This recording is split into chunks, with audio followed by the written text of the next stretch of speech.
Sarah Dearman P. Rich, 1814 to 1893. Autobiography, 1814 to 1893. TypeScript, BYU. Copy made by Alice M. Rich, based in some instances on diary. Journal of Sarah Dearman P. Rich. Ben, my dear son, as you have made a request of me to write in this book some things connected with the history of my life, I will try and do the best I can, hoping, my son, that you will correct all mistakes which you may find, also all bad spelling, for I am a poor speller. I hope when I have done all I can in this life for the good and comfort of my dear children and have passed away, that my children will look upon what I have written in this book and say my mother did the best she could to try and make us happy and have us do right in this life in order that we may all live together in the world to come where parting will be no more and where sorrow will not come. My dear children, do try and keep the laws of God and do all the good you can in this life. Be kind to each other and dwell together in love and peace.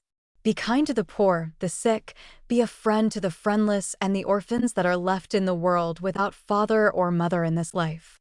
This is the counsel and wish of your loving mother. July the 4th, 1885. Sarah D. Rich.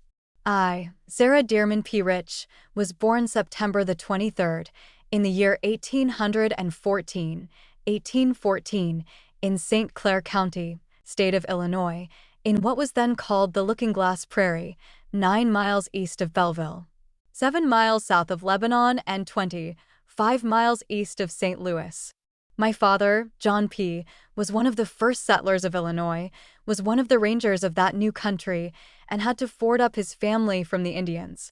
My father served in the War of 1812, for which he drew a pension until the day of his death, and he lived to the good old age of 91 years, and taught his children to be like himself, true to our country and honor the flag of our Union under which he fought and helped to maintain all his life. Honor to his ashes. My father owned a farm and orchard near the Looking Glass Prairie and also owned a quarter section of timberland in the Silver Creek bottoms, a portion of which was covered with sugar maple trees, which was worked every spring by father and family in making sugar and molasses, which was fine fun for us children.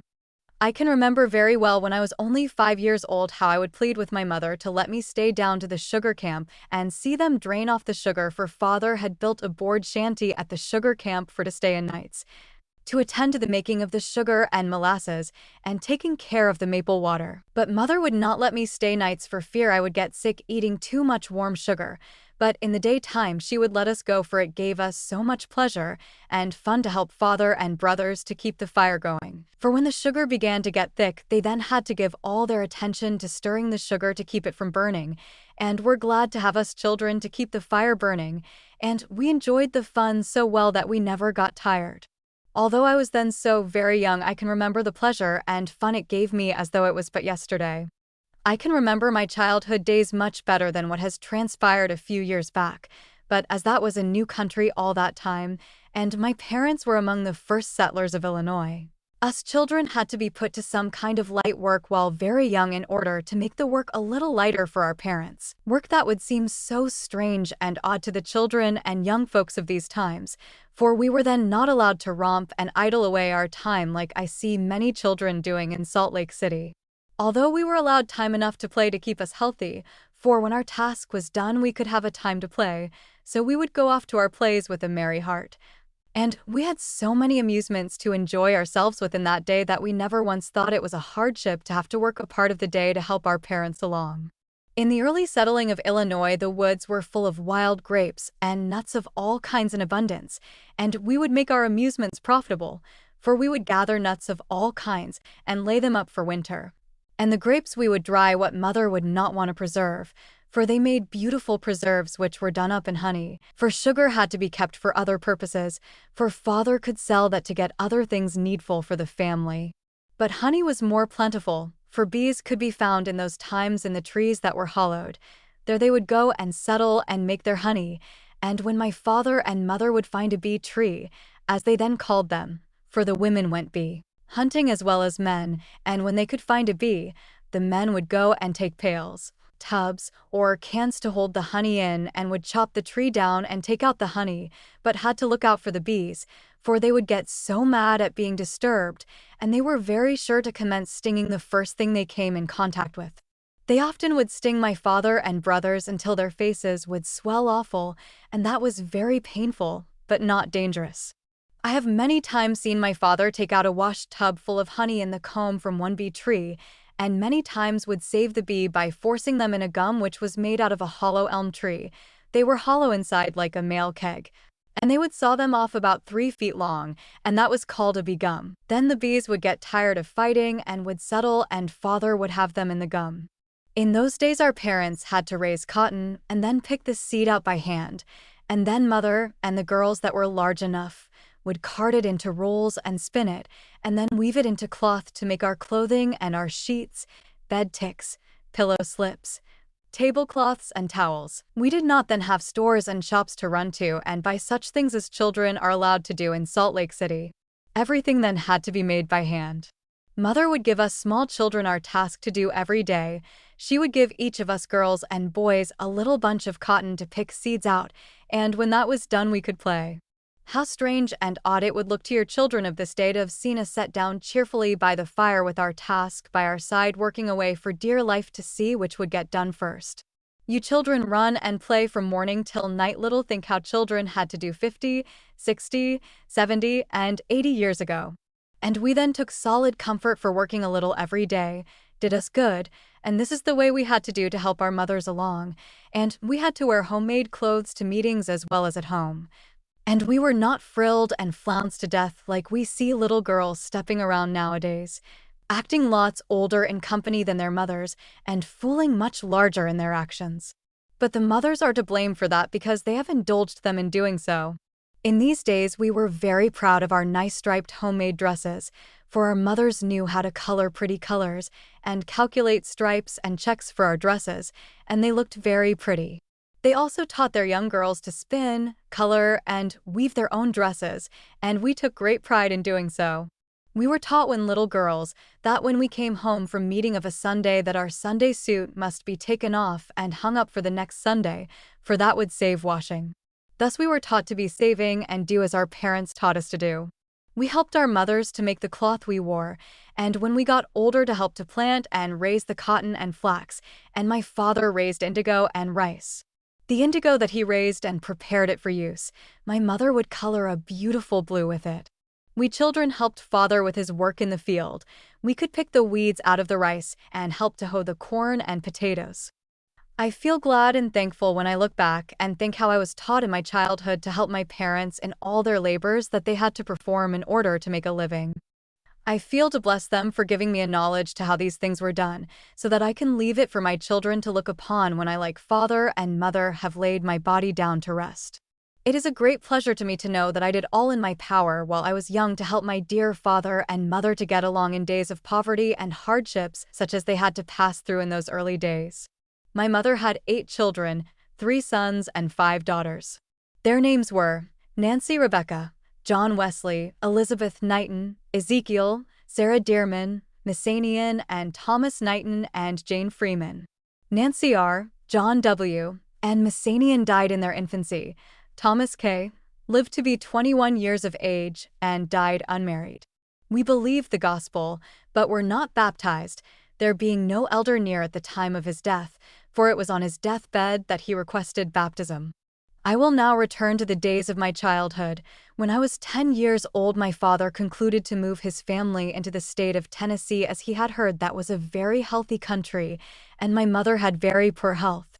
Father thought perhaps a change of climate might do her good, but he did not sell his property, but left it in the hands of my grandfather, Thomas Knighton, my mother's father, so he only took what things he could put into 2 wagons, drawn by 4 horses each. Father drove the one that mother and the children rode in, and my eldest brother drove the other. The journey was rather tedious and tiresome, as we were several weeks traveling. One circumstance took place on the journey I never shall forget. I got very tired of riding in the wagon and would often ask father to let us out and walk, but as the other children did not wish to be bothered to look after me, father did not wish to stop as often to let me out, for I would always lag behind playing. This father did not think safe for me to do so. But one very fine morning, and there was a long uphill road that was straight, so they could see me ahead of the wagons, and I was teasing to get out. Father stopped and let me out, telling me to go ahead and run all day if I liked. I thought that was fine fun, so I struck off on the run, and it was a long steep hill, and of course they would have to stop once in a while for the horses to rest, and I gained on the teams, and I would keep looking behind me. Finally I saw what I supposed to be a big black dog some distance behind me, following me up, but I thought nothing of it. But my father saw it was a big black wolf, which in that country was very dangerous. Father was so frightened that he stopped the wagons and took out one of the horses and came on as fast as he could, for he saw the wolf was gaining on me fast. Father commenced hollering or order to scare away the wolf, for it was gaining on me so fast it was only a few rods behind me when it got frightened at hearing Father's holler and turned into the creek, and when Father came up and told me the danger I was in. It was hard to tell which was scared the worst of us three, Father, the wolf, or myself. But I was saved from death at that time, and I was cured from wanting to walk any more on that trip. When we got into West Tennessee, my father heard of a half-brother of his living on Dutch River in Bedford County of that state. He lived about 50 miles from where we were, but not in the same direction in which we were traveling. But we met with a man going right to where my uncle lived, so Father concluded to stop and let his team rest for 2 weeks, and sent word by this man that he would wait there and for him to come out and see him, as there was a farmer living there that let us have an empty house to stop in and treated us very kindly. Father and his half-brother had not seen each other since they were small boys, so when my uncle got word both him and his wife came to see us, they came on horseback, as that was the way of traveling in those days when going on a visit. They stayed a week visiting with us all, and when they were preparing to return home, my uncle asked my father and mother to let us go home with them and stay until Father got to his journey's end and got settled, and then Uncle would take me home to my parents, for my father was still going on into East Tennessee, over 100 miles from where my uncle lived. So by hard coaxing they consented to let me go home with them, for it was fun to think of going home with them to see all my cousins and have a good ride on a horse behind my uncle, and as he was a very large man I had hard work to hold on, for I was only a little girl about 10 years old. My mother felt bad to part with me, but knew I would be better off until they got settled. They told me so much about my cousins I was going to see and what a good time I was going to have that I did not feel homesick at leaving them all behind. So we traveled along finally until in the afternoon, and I was enjoying my ride so well, and thinking what a fine time I was going to have when something suddenly frightened the horse I and Uncle were on and gave a jump, and I was thrown to the ground and seemed to knock the breath out of me, for when I came to myself my uncle and aunt were crying over me for they thought I was dead. Then I thought I had only been asleep and wondered what made them cry. It was several miles to a house, and they did not know what to do, but finally my aunt took me by the hand and walked a short distance with me to see how badly hurt I was, but it soon wore off and I was able to ride again. But Uncle would hold on to me after that for fear I would fall off again. We stopped at the next house, stayed all night, and landed safely home the next day, and I was met by both my cousins. They were so pleased to think I had to stay a while with them, and from that time on for the next 6 months I was the pet of the family. For a kinder family could not be found. My uncle said the reason he thought so much of me was I looked so much like his mother, which was my grandmother for whom I was named, for her maiden name was Sarah Dearman. Her first husband George P. was my grandmother for whom I was named, for her maiden name was Sarah Dearman. Her first husband George P. was my grandfather, and after he died, she married Henry Verner, the father to this uncle of mine, and his name was then Vi Verner. My father had 3 whole brothers besides this brother. Their names were George, Joseph, and James P. He also had one sister. Her name was Nancy P., but at her death her name was Nancy Bregen. Her husband's name was Hiram Bregen. Well, I will return to stay at my uncle's.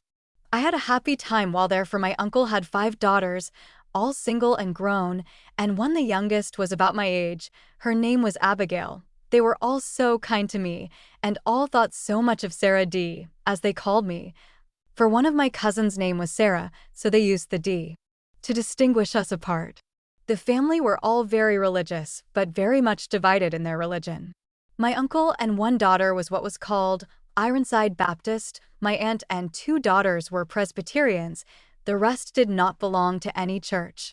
The Presbyterian meeting house was nearby, and me and my cousin near my age attended meetings with my aunt, for Uncle's meeting house was 2 or 3 miles away and too far for us to go. My aunt and the older girls told us we must attend to our secret prayers, which we were very faithful to attend to, and we read the New Testament evenings and spent our time very profitable. My aunt would have us card and spin, which we liked to do, and would learn all I could well at my aunt's, for I knew that would please my mother when I would go home, for they had got settled in East Tennessee. So they began to prepare to have me go home, but I had been treated so kindly that I dreaded the time to come to part with them. My uncle got me some nice clothes and the girls made them up for me, and Uncle fixed up a side saddle and a nice gentle pony for me to ride. So I was quite delighted at the idea of having such a long ride on a horse all to myself, never once thinking how tired I would get before I reached home, for it was 150 miles now to where Father had settled for the time being. A long ride for a little girl like I was then. Still, I was very sorry to part with my dear aunt that had been like a mother to me, and with my dear cousins whom I had learned to love so well. But still I was anxious to see my father and mother and brothers and sisters from whom I had been separated so long. So when the parting was over we started, my uncle and I, and a horse apiece.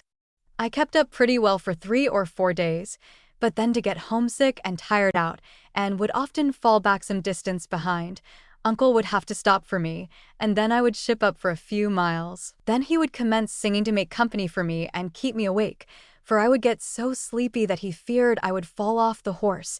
Then he would tell a story, or tell me how pleased Mother would be when I got home. So he saw how tired out I was getting, and as he loved to preach so well, he would stop over a half day now and give notice he would preach in the evening. All this he did to give me a chance to rest, but I did wish he would keep on, for I wanted to get home so bad, for of how lonesome and homesick I was. But finally we arrived at home, and Mother was the first to meet me and said, "My dear child, I will never be so foolish again and let you go away from me and stay so long." Then came Father and the children, and we had a time of kissing, crying, and rejoicing. My uncle visited and rested for a week, and then bid us farewell for the last time in this life, for he returned home and only lived 2 years after and died. So I never saw him any more. My father remained in Tennessee for 3 years, working some at farming and some at his trade. He was a blacksmith by trade, but the last year of our living in that country my father bought up a drove of horses and took them into Georgia and Alabama and sold them.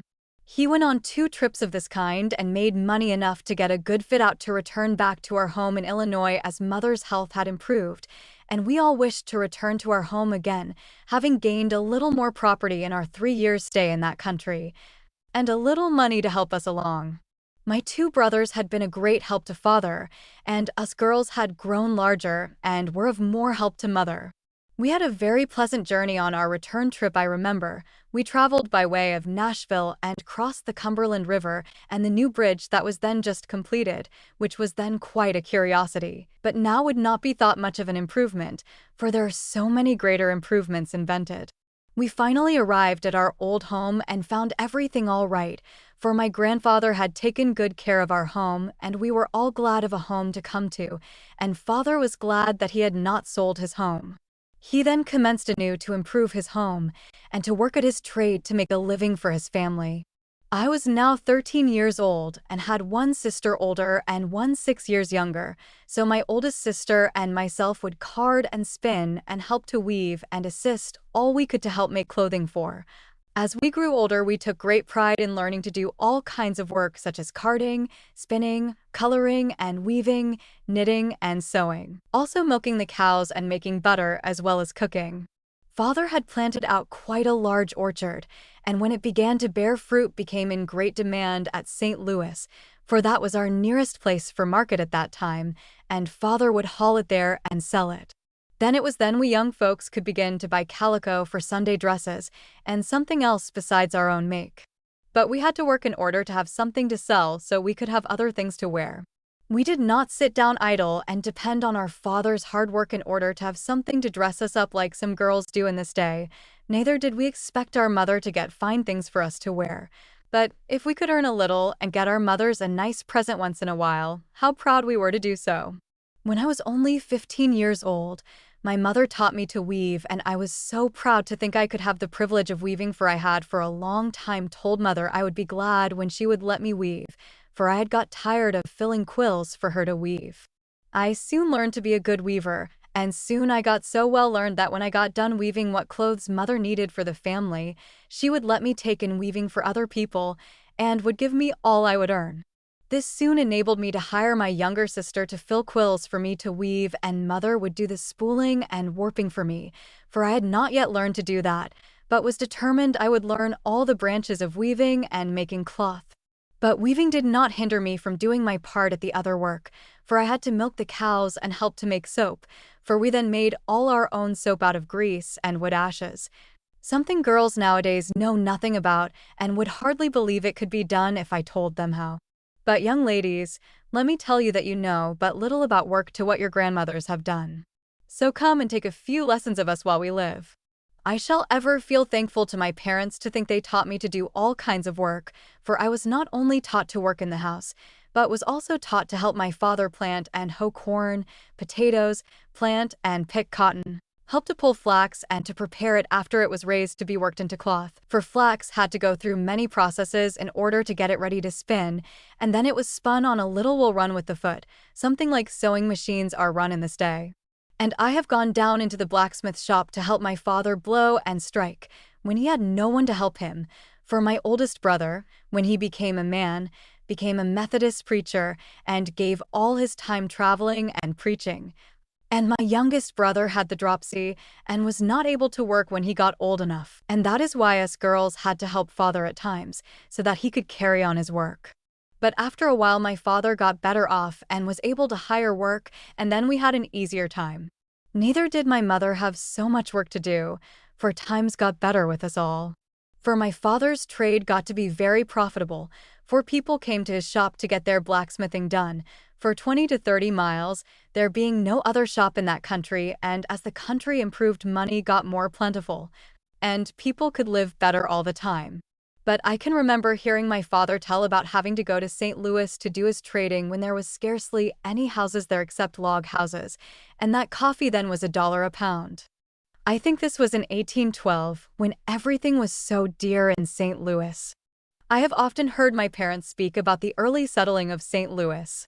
My mother's father, Thomas Knighton, was in the Revolutionary War and served under General George Washington, and at one time was one of his lifeguards. I have often sat and held the light for my grandfather at night for him to make shoes, for that was his trade, and in order to keep me awake he would tell me stories about the wars and what hardships he and others had to pass through, and about the Battle of Bunker Hill, and how the Tories, or Redcoats, as they called the British, how they would run. I did so love to hear him tell about the wars that it seemed as though I never got weary or sleepy. Grandfather and grandmother lived alone, although it was only a few hundred yards, yet they wanted me to stay with them and hear about the wars.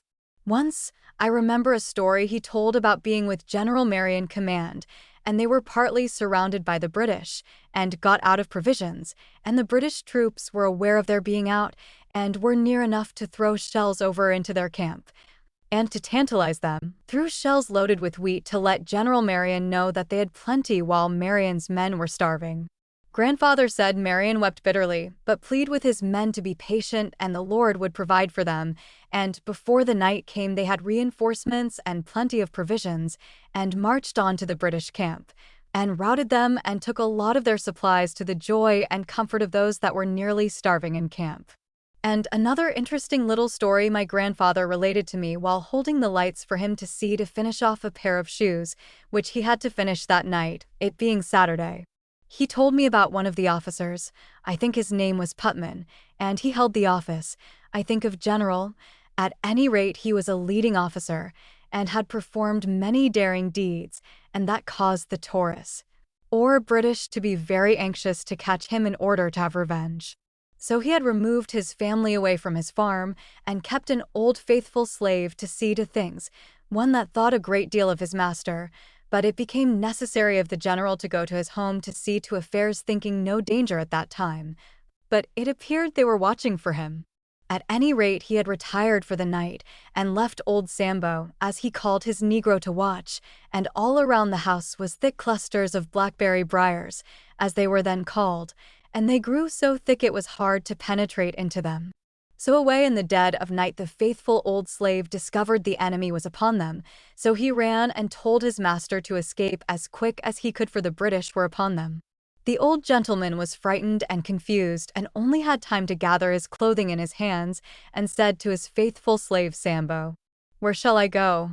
The old Negro said, "Take to the bush, massa, take to the briars." So the old man plunged into the blackberry patch far enough to be hid from all view and lay on his face, scarcely daring to move for fear of discovery, but was near enough to hear all that was going on. So they looked for him everywhere around, searched the house, and then demanded the Negro to tell where his master was, but he told them he did not know, but they insisted he did, and if he did not tell them they would hang him. He still told them he did not know, so finally they hung him up, and when he was nearly dead they let him down, and when he came to so he could speak they asked him again to tell where his master went, but the faithful slave told them again he did not know. They said they know better and would hang him again, so they hung him the second time and let him down, and he still stuck to it that he did not know, so they let him go and set fire to the house and burned it down. The old gentleman was so near the house that it nearly blistered him, and he could hear all they said to his faithful old Negro, and was afraid they would kill him, but he loved his master too well to betray him, so they went away, never thinking anyone could run into so thick a briar patch. I was so pleased to sit and listen to my grandfather tell about the war and what he and others went through that I scarcely ever got sleepy setting up with him. He would tell me what a good and great man General Washington was, and tell me how he would go into his tent and shut himself up and pray to the Lord for all the men and officers that served under him, I mean George Washington. My grandfather got his discharge from under his hand and drew a pension as long as he lived. He died at the age of 84 years old, and after his death my mother drew the pension as long as she lived. He died a loyal citizen of Illinois and always honored the flag of his country and sustained the Constitution of the United States, and so did my dear father, who died in Utah, in Salt Lake City at the good old age of 91 years, and died a true Latter-day Saint, having joined the Church of Latter-day Saints in 1835. I will now say a few words more concerning my aged grandparents, and then leave that subject for my children and grandchildren to read after I have passed away from this life of sorrow. My grandparents lived alone, so my father and mother thought it would be best to have them a room built onto the one we lived in. They talked to them on the subject and found they were willing to come, and then we could attend to their wants without going too far to see them, provided I would stay with them all I could. Mother told them I should do so. The room was built, and they were brought home to spend the remainder of their days. My grandmother lived about a year after she came to live with us. She died at the age of 71 years. She seemed happy and comfortable until the last and died perfectly in her senses, died blessing us all for our kindness to her. My grandfather was very lonely after her death and was buried beside my grandmother in St. Clair County, Illinois, on Silver Creek on my father's farm. S.D. Rich. In the summer of 1835, 2 Mormon elders came to preach at my father's house by request of my father, as he had met them in the town of Belleville, 9 miles from my father's house. I, together with my father and mother, were at that time members of the Reformed Methodist Church. The 2 elders came and held a meeting and preached on the first principles of the gospel, and related to the people about there being a prophet in their church, and told us about the Book of Mormon, and about an angel appearing to the prophet and others. All of which was new doctrine to the people, so as it was in the afternoon they held their meeting, my father invited them to stop all night, which invitation they accepted, as they were then on their way to Kirtland, Ohio, some 500 miles from where we then lived. So after supper was over, a number of neighbors gathered in to hear these strange talk, but I felt anxious to see the Book of Mormon they had told us about, and I asked one of the elders if I could see the book and read some in it that evening. So he gladly handed me the book, and I asked the company to excuse me for the evening, and most of the night I spent in reading that book. I truly was greatly astonished at its contents, that it left an impression upon my mind not to be forgotten, for in fact the book appeared to be open before my eyes for weeks, but the next morning those men bid us goodbye and started on their journey for Ohio. So our family had many things to say about this strange people, but still the things they told us left a deep impression on our minds, not easy to be forgotten. But yet we did not think of ever meeting with those strange men again, and after they had been gone 6 weeks, I had a dream concerning them. I dreamed on a Friday night that they would come to our house the next evening just as the sun would be setting, and they would first come in sight at the end of a long lane in front of our house. I also dreamed that I met them on the porch and of the remark that was made both by them and of the remark made by myself, which I will relate later on. So in the morning father and mother were going to Belleville, a town 9 miles away, and while we were at breakfast I asked my father if he would not try to come home early that evening. He answered, "Why are you so particular? Is your young man coming?" I said, "No, father, but those 2 Mormon elders will be here tonight." "Why?" said my father. "Have you heard from them?" I said, "No, but I dreamed last night that they would be here, and I feel sure it will be so." Father said I must be crazy for those men were hundreds of miles away. I said, "Father, hurry home this evening for I am sure they will come." He only laughed at me, and he and mother went off to town. Then said my sister, "Let us prepare for those men for they will surely be here." She too laughed at me, but as it was Saturday we went to work baking and preparing for Sunday, as that was our custom to do on Saturday, and as the day passed on I began to look once in a while down the lane for those men. Sure enough, just as the sun was setting they made their appearance just where I dreamed I first saw them. I met them on the porch and bid them the time of day by saying, "I have been looking for you to come." "Why?" said they. "Had you heard we were coming?" "No," said I, "but I dreamed last night that you were coming and I felt sure you would be here." "Well," said one of the elders, "and we had a vision that we were to return here and baptize you and build up a church in this region." I said, "Well, that is something for the future, but bid them to take chairs and be comfortable for my father and mother drove into the yard, and as I was standing on the porch my father said to me, 'Well, Sarah, where are your Mormon elders?' I told him they were in the house. At the same time they stepped out onto the porch to meet my father, who seemed struck with astonishment remembering what I told him in the morning about my dream. But after supper was over the evening was well spent in conversing about the principles of the gospel which they were preaching to the people, and we became more and more interested in what they told us. So in the morning, it being Sunday, Father took a horse and went and notified the neighborhood that there would be preaching at our house that evening by the Mormon elders. And when time arrived for the meeting the house was filled, and all listened with the greatest of order to a beautiful discourse upon the coming forth of the Book of Mormon, and of the appearing to Joseph Smith of the angel. And many were astonished to hear such strange doctrine, for it truly was something new to the people. And after the meeting was dismissed, a great number stopped and spent the evening, asking questions until a late hour. But before dismissing the meeting it was agreed that they should preach again on Tuesday evening following at the same place. So the word went far and near, and they came from all the settlements in reach, and the house and porch was full of hearers. The elders preached on the first principles of the gospel, and were listened to with the greatest of attention. So when meeting was dismissed the elders had many invitations to preach in different places.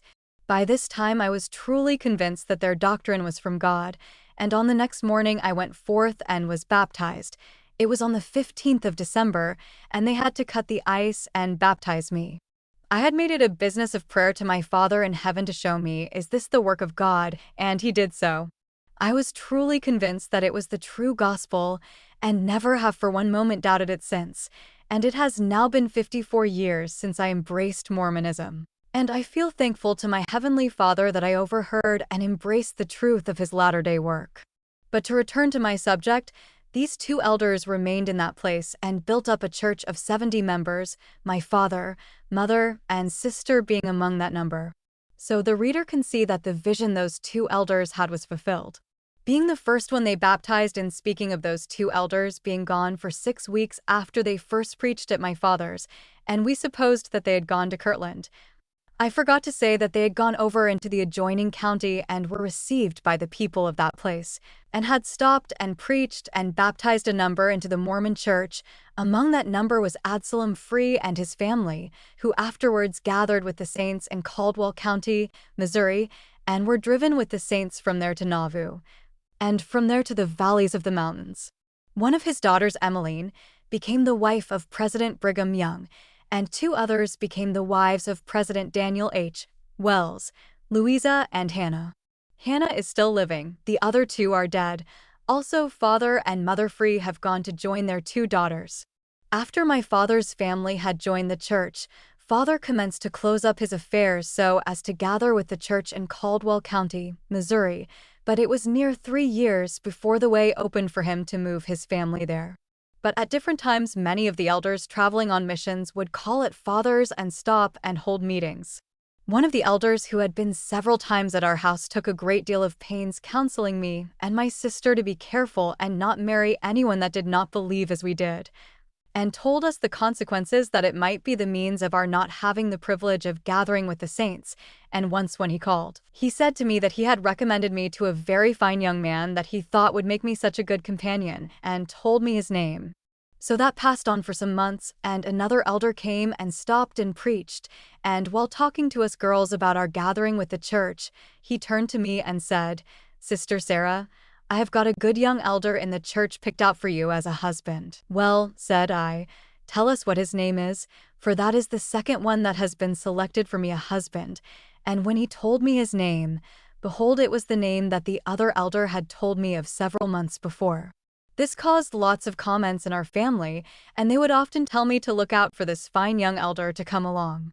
So after a while the two elders returned to our house that first preached there, and the one that baptized me said to me, "Sister Sarah, while I was at Kirtland I recommended you to a very worthy young man who is an elder in the church. And when I told him of you, said he, that same girl has been recommended to me twice before, and now I must hunt her up." So when I inquired his name, it was the same as the two others had recommended to me. We all wondered, thinking how strange this all should be. So about a month from that time I heard there was a letter in the post office for my father, and he not being at home I rode to the post office, about a mile away, and got the letter, and on opening the letter I found one enclosed directed to me. And on opening mine found it was this same young man that had been recommended to me so many times before writing. I truly was struck with wonder and surprise. As a matter of course, it set me to thinking of the matter, and could not help but think the hand of the Lord had something to do in this matter, as I had always prayed to the Lord that I might be led by His Spirit in selecting a companion for life, and to guide me in this matter. I still have that letter and will copy the same in this book, although it was written 50 years ago. Although we wrote several letters to each other after the one mentioned before we saw each other, the first one has been preserved with the greatest of care as a memento of our first acquaintance by letter. It was almost 6 months after I received this letter before my father sold his property in Illinois and moved to Missouri, and after Father got to Far West, it was about 2 weeks before I met with the young man referred to. His name was Charles C. Rich. It was in a public meeting that our eyes first rested on each other, and without anyone pointing us out to each other, we knew each other at sight. And in 4 months from the time we first met, we were married on the 11th day of February in Far West, Caldwell County, Missouri. So my many friends can see the hand of the Lord had something to do in our acquaintance and marriage. Now, I will say to all the young girls that are growing up in this church and wishes to get a companion that they can take comfort with through life, to do as I did. Make it a matter of prayer and be careful in choosing, and you will be blessed as I was. For the Lord truly heard and answered my prayers in this matter, for it seemed as though the hand of the Lord protected me in this matter, for I have been blessed in the same. Oh, that the young people of this day could only realize what blessings are in store for them if they would lay aside foolishness and be humble and live near the Lord, and read the revelations given the last days by or through the prophet Joseph Smith. What a blessing it would be to them, for there are surely great blessings in store for them if they will only live for it and ask the Lord to guide them aright in all things. But other foolishness and folly of the rising generation. It grieves me to see so much of it in this church. Parents should be more particular in looking after their children and see that they read good books and not let foolish trash and novels come into their house. And see that their children attend meetings and Sunday schools and go with them to encourage them until they take an interest in so doing, and then they will go without much persuasion. But dear children, you that will read this after I have passed away, remember to honor your parents and take their counsel and do right. They have had experience enough to guide you into what is right. Take their counsel and you will be blessed. Daughters, be kind to your mothers, for they have passed through sorrow for your sake. And when you see they are in their declining years, cheer them up and let them have nice things for their comfort, and be choice of their feelings. For a harsh-worded child to an old person sinks deep in their hearts and causes grief and sorrow in their lonely hours. Do not think anything too good for your mothers that have borne many children and watch over them by day and by night when they were not able to take care of themselves. Who is more faithful to their children than a fond mother? Fathers are kind and anxious for their children, but their main care by day and night rests on the mother. Sons, be kind to your parents, realizing that it is through their watchfulness and kind care that you are permitted to become men. Remember how many sleepless days and nights they have watched over you in sickness and have prayed the Lord to spare you to live and do good. So when you see them failing with old age, after many years of toil and sorrow, cheer them up, assist your fathers in their work. Tell them to rest and let you do the hard work. Try to make their last days their best days. And by so doing, you can in a measure partly pay them back for their many days of hardships and sorrow they have had in raising you to have a name and bearing among men. Remember this when I am no more, my children and grandchildren, as well as others. The advice is to all. Well, now I will return to some of my experience in my early days of a married life. As Far West was a place everybody lived in log houses, so my husband had built a nice little hewed log house and got it ready to live in by the time we were married. It was 7 miles from Far West, near my husband's father's. So I left my father's house in Far West and we moved to our cozy and happy home, and we thought we were the happiest couple in all the land. My husband had a beautiful prospect for a nice farm with plenty of timber and water, and our plans were laid for a comfortable and happy home in the near future. Our religion being first with us in all things. My father, in fitting me out to help us along, gave me a nice riding horse, saddle, bridle, and martingale, as they were fashionable in those days, and Mr. Rich had a nice horse and rig for riding, so we attended meeting every Sunday, and had the privilege of often listening to the prophet Joseph Smith preach and instruct the people, a privilege we both appreciated very much. Things went on so nicely during the summer we never once dreamed what was in store to break up our happy anticipations and plans that were laid for our happiness with our home and friends. Sometime in the fall, rumors were afloat that a mob spirit was beginning to trouble our Missouri neighbors, and there was prospect of trouble ahead, and these rumors soon turned into reality. And we could foresee trouble ahead for us instead of the quiet happiness we had laid out for us. My husband and myself talked over the matter and could see no way but to face the trouble when they did come. And as was always well gifted in discerning what was coming, would let no time be lost in giving me good counsel and trying to have me prepare my mind to lean upon the Lord, to give me faith that I might withstand the trials that were ahead of us as a people. He could foresee many things that I had not yet learned to think of, and he seemed to realize that the time was coming when we were to be separated from each other in the midst of our worst trouble, and would often tell me if such a time did ever come that I must not let my faith fail me, but pray for courage to withstand trials when they did come. Little did I think the time was so near that he would compelled to flee for his life and leave Mom, as it were, in the midst of a howling mob with no one to look to for protection but my Father in heaven. But such was the case, and thus it did occur as he had feared it would. For it was not long before the mob, many thousands strong, gathered in upon us, and surrounded our pleasant homes, and caused us to gather together into Far West in order that we could be better protected in the absence of our men that were out trying if it was possible to make peace without enemies and protect the settlements that could not possibly leave their homes and gather in with the rest of us. My father and mother and sister had gone on a visit to Illinois to see my brother. They went just before these troubles commenced, and as it was not safe for them to travel and return to their home in Far West, they wrote for me and my husband to move into their home and look after their things they had left. Consequently, we did so, and I took in those that had to leave their homes and flee into the city until I took in 7 families. By this time, there was no room for any more, and among that number was John E. Page and his sick wife. He was then one of the 12 apostles of our church, and about 1 week after, his wife died, and as the mob was troubling us so severely at this time, it was impossible to have Sister Page buried for 3 days. And twice while she lay in the house a corpse, the mob entered the house and made a search all through the house to see what they could find. They were at that time in camp about a mile from our house, and it was then that I stood in my door and watched my dear husband as he was sent out to the guard of their camp bearing a white flag with a message from our people to them in order to try and make peace, if possible, but thus he was received by one of their guard, a Methodist preacher by the name of Bogard, Samuel Bogart. He was the man that had a battle without people on Crooked River when David Patton was killed, one of the 12 apostles of this church. My husband was also with David Patton when he was killed, and Bogart knew him, and this is why he wished to kill him, and my husband and some others were compelled to flee for their lives, as the mob swore they would kill him.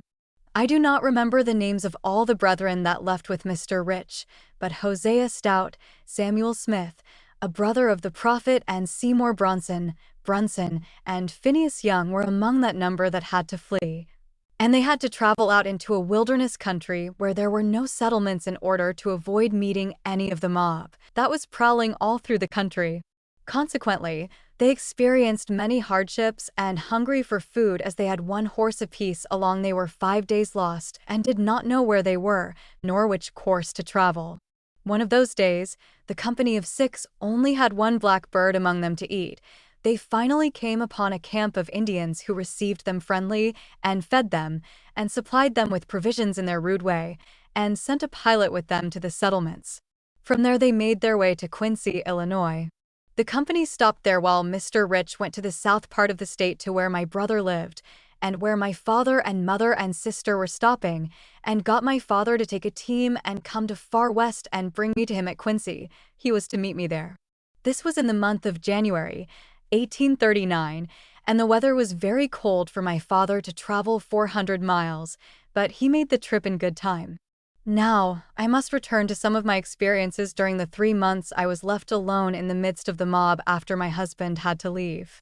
He and I parted that night at 1 o'clock. We had gone to his sister's to stay that night before he knew he had to leave. His sister lived at the store on the public square of Far West. Her husband kept the store, and when we parted, not knowing whether we should meet again for a long time, I felt confident it was the only thing he could do to avoid a maddened mob from taking his life. So I felt contented to have him go, feeling that the Lord would spare us to meet again. So he and Hosea Stout made a covenant to stay together until we should meet again, and Hosea's wife and I made a covenant that she and I would remain together as true friends until we should meet our husbands again. And upon this promise, we shook hands with our dear husbands and parted. She and I then went into my sister-in-law's house and went to bed praying the Lord to protect ourselves and our dear companions until he saw fit to have us meet again.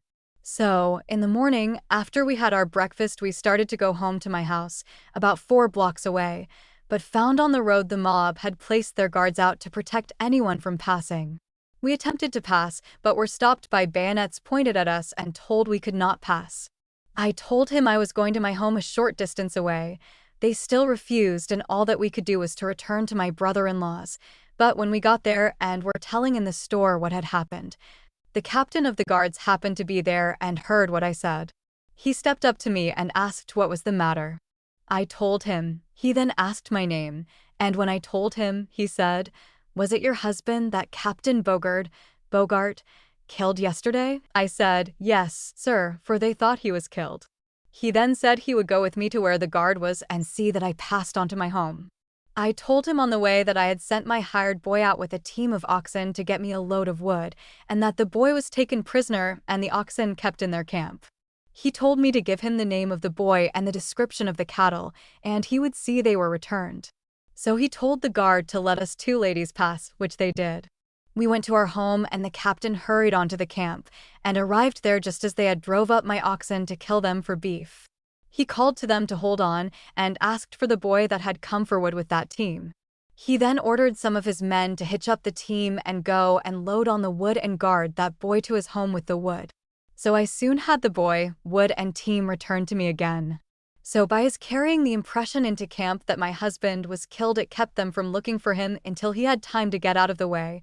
But when they found out he was not killed, they felt awful and got mad and would often come to my house and tell me if I did not tell where he was hidden they would blow my brains out, at the same time pointing pistols at me, for they thought he must be hid somewhere, never once thinking it possible for him to make his escape, when there were so many troops of mobs in the country. This was the kind of a life I had to live under mob law for 3 months, not knowing what time they might set fire to my house, for they threatened several times that they would do so in order to find my husband, and I, at the same time in very delicate health. They robbed me of my riding horse, stole my chickens, and drove off my cows that gave me milk. Thus things went on until my father arrived. He found me very sick through excitement and hardships, but notwithstanding my sickness. With the help of Sister Samantha Stout, we gathered things together and packed up what little we had left, and on the 3rd of February, 1839, in the cold storms, we started the wagons, 2 in number, 2 wagons to haul all my father had. And all that myself and Sister Stout had, also Thomas Rich's effects, for he drove one of the teams. We started for Quincy, Illinois. I was so feeble that I had to lay on a bed and travel over frozen ground for 400 miles. I must here mention the kindness of Brother Thomas Rich to me. He is a cousin to my husband and lived with us as one of our family. He was so faithful on this journey, for I had to be helped out and into the wagon every night and morning, and he being young and strong took that care upon himself, and was so kind to me that I wish his name ever held in remembrance by my children. Also the name of Sister Samantha Stout. She was like a dear sister to me through all my trials and hardships in Missouri. She, too, passing through hardships and sorrow as well as myself, but she being poor in health and very young, her hardships shortened her days, for she did not live a year after we landed in Quincy, where we met our husbands that had fled for their lives some months before. When we reached the Mississippi River, the ice had broken up on the west side of the river and was running so the ferry boat could not cross. So of course I and Sister Stout felt quite down-hearted. We knew our husbands were on the opposite side in Quincy waiting for us, and by this time quite a number of the brethren were also there on the banks of the river waiting to cross over. All chance for crossing was to go across in a skiff or canoe through the ice until they reached the island, and from there walk on the ice to reach Quincy on the east side.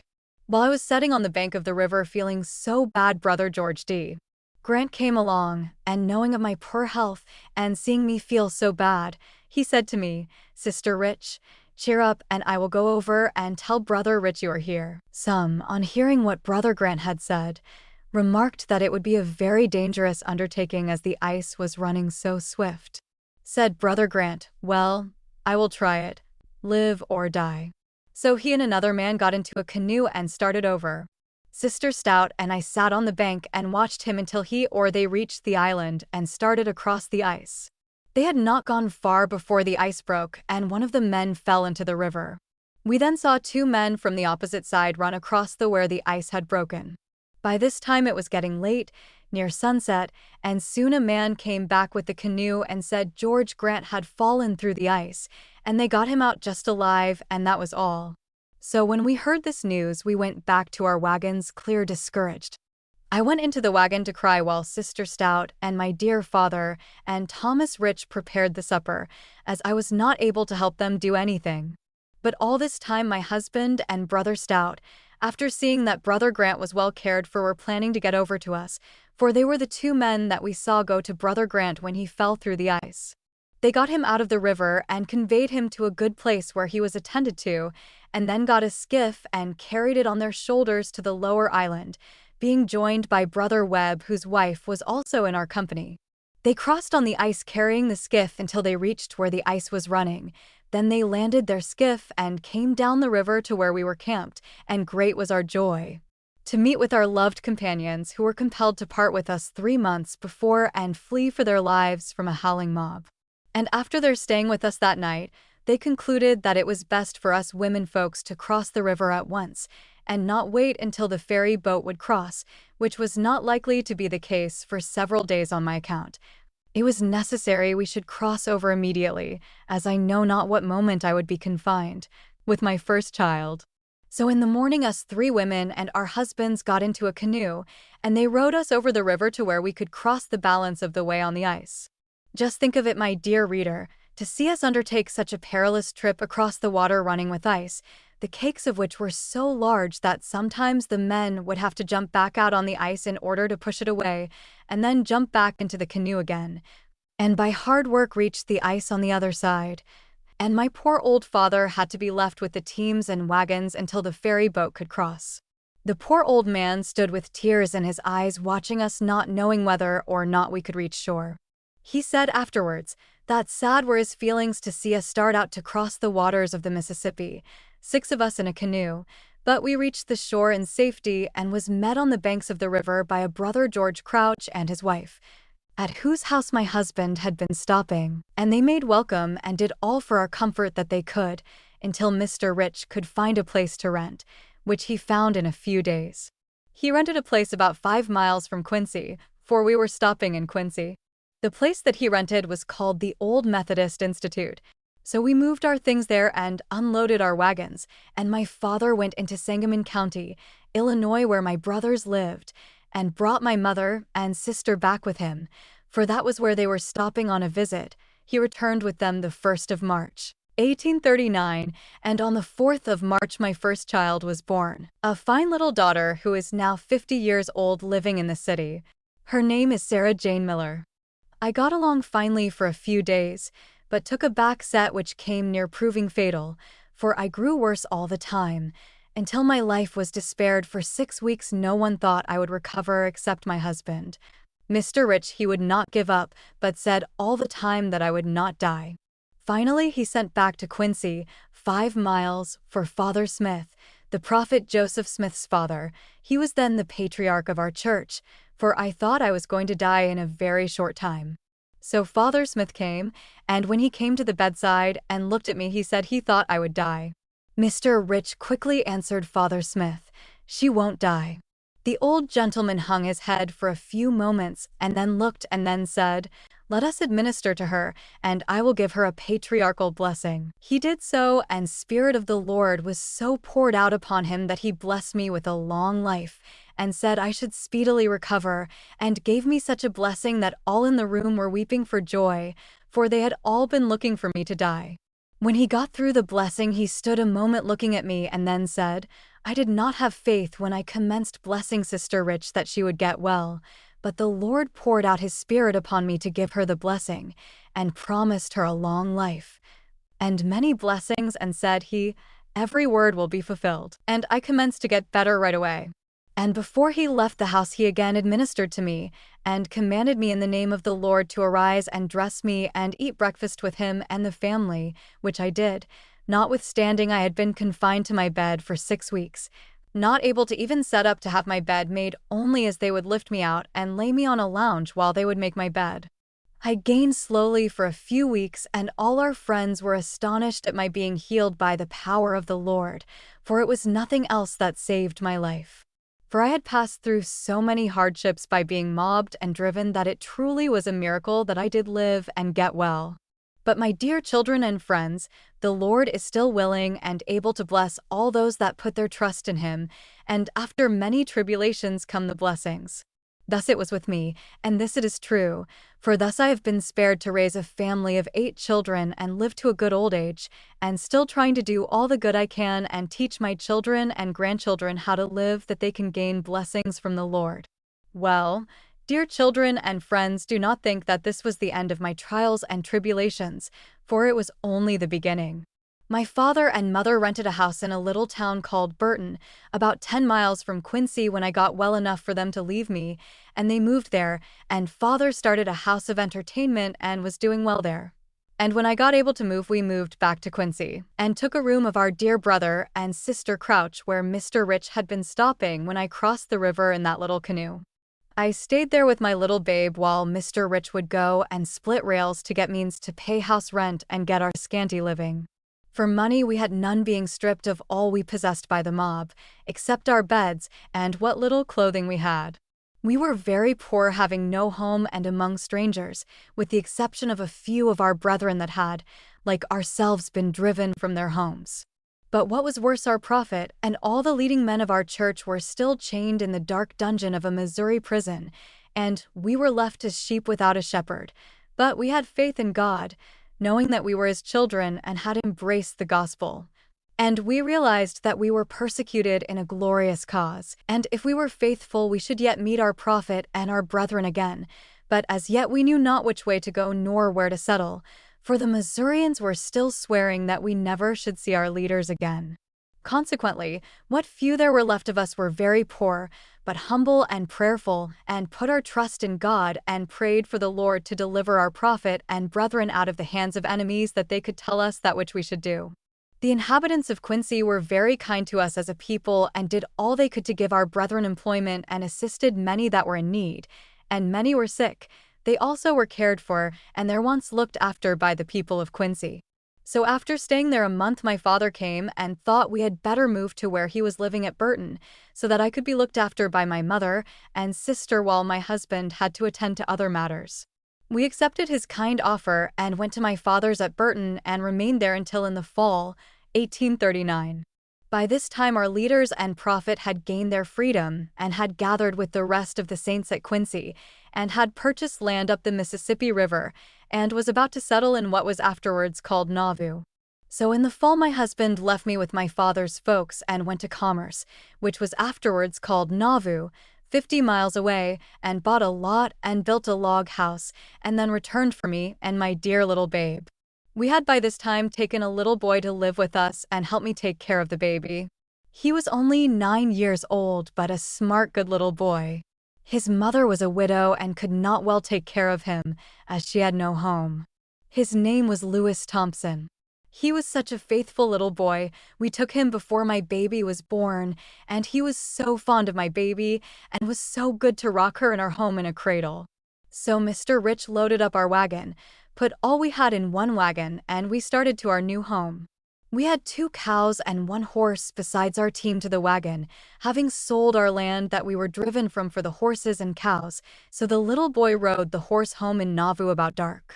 And I can assure you, my friends, it was a happy time for us to once more feel at home among the saints of God, and to be where we could hear word of comfort from the mouth of our prophet Joseph Smith. For we were now where we could attend meeting every Sunday, also where we could visit with our dear brothers and sisters who, like ourselves, had been driven and robbed, and they, liked us, were glad of a resting place out of the reach of those that had sought our lives and the lives of our prophet and all our leaders who had been delivered from prison by the hand of our Heavenly Father. We were truly a thankful and humble people. Our new home consisted of a comfortable log house with a lot of 1 acre and 1/4 of ground, covered with beautiful large trees, which furnished us plenty of wood for a long while, and our nearest neighbor on the west was Brother Heber C. Kimball, only a few rods from us, and our next neighbor on the south was Brother Charles Hubbard, now resident of Wilford City, Utah. God bless him and his dear wife, Mary Ann, for their many kindnesses to us in the days of the first settling of Nauvoo, also Sister Violet Kimball, whose husband, Heber C., was then on a mission to Great Britain. She, like us, was a new settler in Nauvoo, and Brother Kimball being on a mission caused us to take great interest in her welfare. So we soon became strong friends to each other, and we felt for each other's interest. She truly was a noble sister, and one full of faith in the work of God. And we took solid comfort together, and was thrown together in many trying circumstances.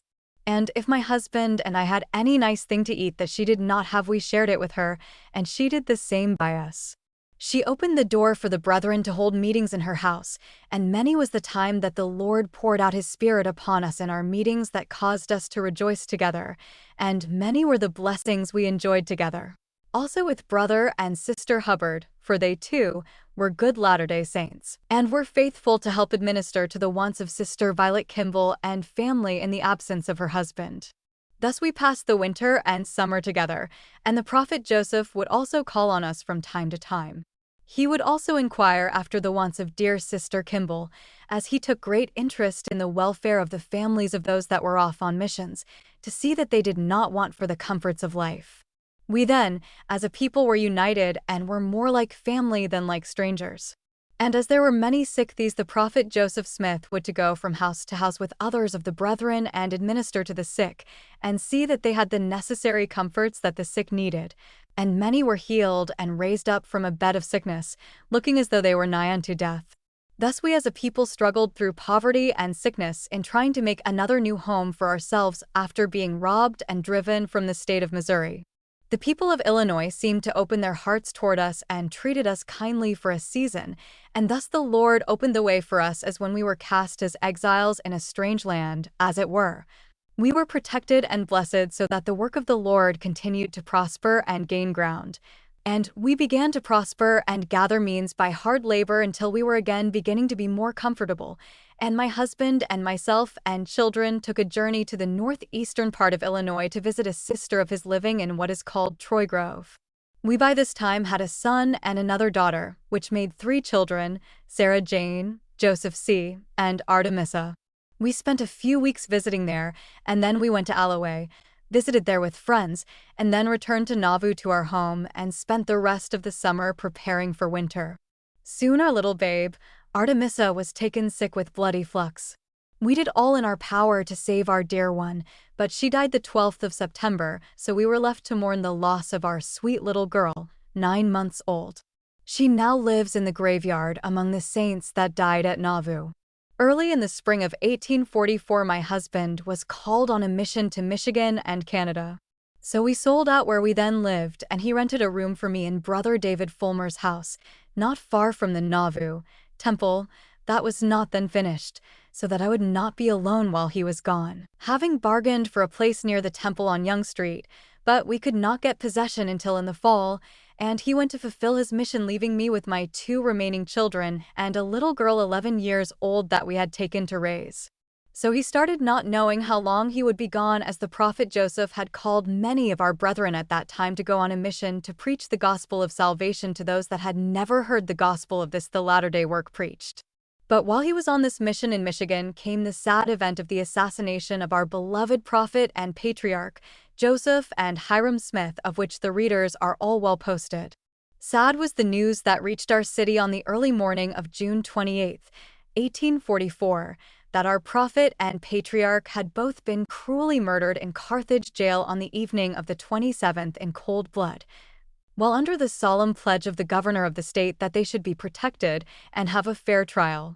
At the same time, the governor took his troops that were then stationed in Carthage to protect the prophet's life.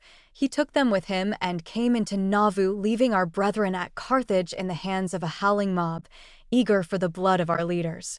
Thus were these 2 good and noble men of God betrayed and murdered. And I must now tell my readers that one of those murderers was this same Colonel Williams that I have spoken about, the one that me and my husband, so kind when we were moving to Nauvoo, when we stayed at his house, and Mr. Rich was so sick, and he was kind to all our people and lay aside all his goodness, and joined the mob and helped take the life of those 2 good men. And after many years he died a wretched death, saying he had helped murder the servants of God. His crime was before his eyes in his dying moments. Thus justice overtook him at last. Well, I cannot describe the sorrow the church was thrown into at this time. Men, women, and children wept and cried aloud when the news came in that our brethren were killed, and Brother John Taylor, then one of the 12 apostles, badly wounded. So arrangements were made to have their bodies brought into Nauvoo. Teams and men were sent to Carthage to bring them. Brother Taylor was wounded so bad that the brethren had to bring him in a litter, and when the word came that they were near the city, thousands went out to meet them. My father took his team and brought my mother and sister to my house and took me and them out to meet our dead patriarch and prophet Hyrum and Joseph, together with our dear brother Taylor, who lay groaning on the litter as our brethren bore him into the city. Oh, what a solemn time! I shall never forget it. They were taken to the mansion house where their families and aged mother was awaiting their arrival. Brother Taylor was taken to his home and family. The mother of the prophet Joseph and Hiram lived with Joseph and Emma. She being 80 years old, she was heartbroken to look upon the bodies of her 2 murdered sons.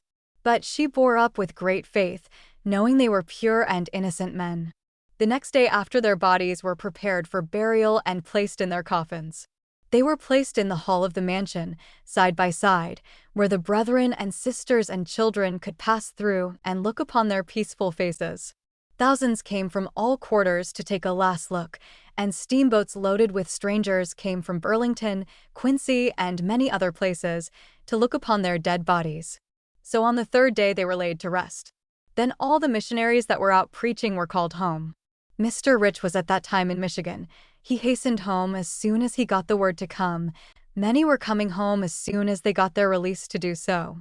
Many of our enemies said now Mormonism is at an end, and we would all be scattered to the 4 winds. But our faith never failed us.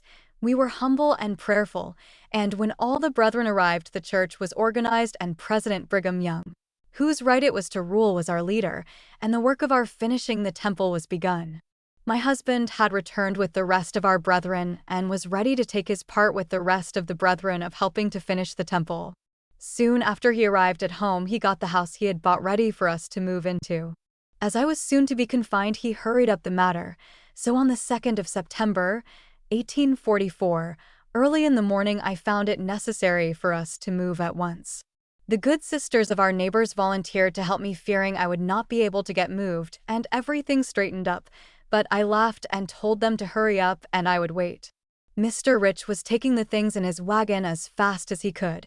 It was not far we had to move, only 3 blocks, but we got moved and everything straightened up, and at 9 o'clock that night I had a fine son born. We called him after his father, Charles C. Rich. I was truly blessed, took no injury by moving and was well cared for, and was in a few weeks able to take charge of my work and see to my family. Mr. Rich was at the time one of the High Council and had to be away most of the time and to help with the temple, which was fast being completed. Of course, I had to be deprived of his society most of the time, but we had a nice little home not far from the temple, in which I took great comfort with my little family, which then consisted of 3 children and Harriet Sargent, the little motherless girl I had taken to live with me. She was just turned in her 12th year. She was a great help to me in looking after my children. By this time, we as a church were having to all appearance a little peace. Our enemies seemed a little better satisfied, thinking they had killed our prophet and his brother, that our church was again organized. And the brethren were going ahead with the temple and were about to finish the same. They again commenced to try and get up something against our leading men. They made many threats what they would do and annoyed us all they could, but yet the work went on. The Nauvoo temple was finished and dedicated unto the Lord, and the work of giving endowments commenced. President Young chose many brothers and sisters to come to the temple and assist in giving endowments. Among those chosen was Mr. Rich and myself. We were to be there at 7 in the morning and remain until work was done at 10 or 12 o'clock at night, if necessary. So we got a good girl, Mary Phelps, a wife of my husband's, to stay and take care of the children, and we helped in the house of the Lord to give endowments for 4 months, until the house was closed. And we as a people commenced to prepare ourselves to depart for the Rocky Mountains.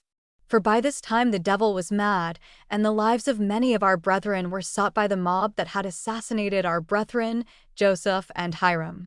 But many were the blessings we had received in the house of the Lord, which was caused joy and comfort in the midst of all our sorrows, and enabled us to have faith in God, knowing He would guide us and sustain us in the unknown journey that lay before us. For if it had not been for the faith and knowledge that was bestowed upon us in that temple, Nauvoo, by the influence and help of the Spirit of the Lord, our journey would have been like one taking a leap in the dark. To start out on such a journey in the winter as it was, and in our state of poverty, it would seem like walking into the jaws of death. But we had faith in our Heavenly Father, and we put our trust in Him, feeling that we were His chosen people and had embraced His gospel, and instead of sorrow we felt to rejoice that the day of our deliverance had come. So I set to work to prepare myself and family to be as comfortable as we could with what little means we had, for we wanted to start out with the first company and President Young wanted us to start in the first company. The same as he and his family were going in the first company. As there were only a few hundred families going to start out in this company, others were to follow on from time to time as it should be thought wisdom for them to do so. I will now mention one good brother that came forward and offered to assist us with a wagon and team, and his young son to drive our team until we came to a stopping place where the team and boy could be sent back. It was brother Joel Ricks, and the boy he sent at that time was his son Thomas, only 16 or 17 years old. Other brethren also turned out teams to help carry provisions, tents, and other things necessary for such a journey. I went to work and had some cloth made, and the sisters turned out and helped me to make up clothing for my children and family, and it was not long until I could say I was ready for a start. But, as I am a little ahead of my story, I will go back to some things that took place in the temple we are about to have. As the gospel with all its fullness had been restored to the earth through the prophet Joseph Smith, of course all the former ordinances were restored. Also among other things celestial marriage was restored, and the ordinances thereunto were performed in the temple just alluded to. So when my husband and myself had this doctrine explained and taught to us in its true light by those that had a right to teach it, we both saw the propriety of the same, and believed it to be true and essential to our future glory and exaltation hereafter. We accepted the same, and like old Sarah of old, I had in that temple given to my husband 4 other wives, which were sealed to him in that temple by the holy order of God by one having authority to do the same. Their names were Eliza A. Graves, Sarah J. Peck, Mary A. Phelps, and Emmeline W. Grover. They were all that were sealed to him at that time. So this enlarged our family to be a few more in number to prepare for the journey west. Many may think it very strange that I would consent for my dear husband, whom I loved as I did my own life and lived with him for years, to take more wives. This I could not have done if I had not believed it to be one principle of his gospel, once again restored to the earth, that those holding the priesthood of heaven might, by obeying this order, attain to a higher glory in the eternal world, and by our obedience to that order my dear husband has left on this earth a numerous posterity, like the ancient apostles and servants of God. Now I will again return to our preparing for the move west, and when we got everything ready for us to lead up, we started on the 13th of February, 1848. We crossed the Mississippi River on the ice with our wagons and horses. We had 3 wagons. One was driven by Mr. Rich, one by brother Thomas Ricks, and the third by a young man that had volunteered to go with us by the name of George Staley. We also had a young boy given into our care by his father, his mother being dead. His father wished him to go with us to the mountains, and we were to look after him the same as our own. His name was George Patton, of whom I will speak more about later on. 2 or 3 of the brethren crossed the river with us and assisted us as far as my father-in-law's 12 miles away from Nauvoo, in Iowa. In Nauvoo, on this the 13th day of February, 1846, I parted for the last time in this life with my dear mother, Elizabeth P., although we both expected at that time that she and my father and sister Jane would follow on the next season. But death deprived me of ever meeting my mother again in this life. Brother Charles Pendleton was one of the good brothers that kindly assisted us to my father-in-law's, and he returned home and waited for a year or 2 and followed on.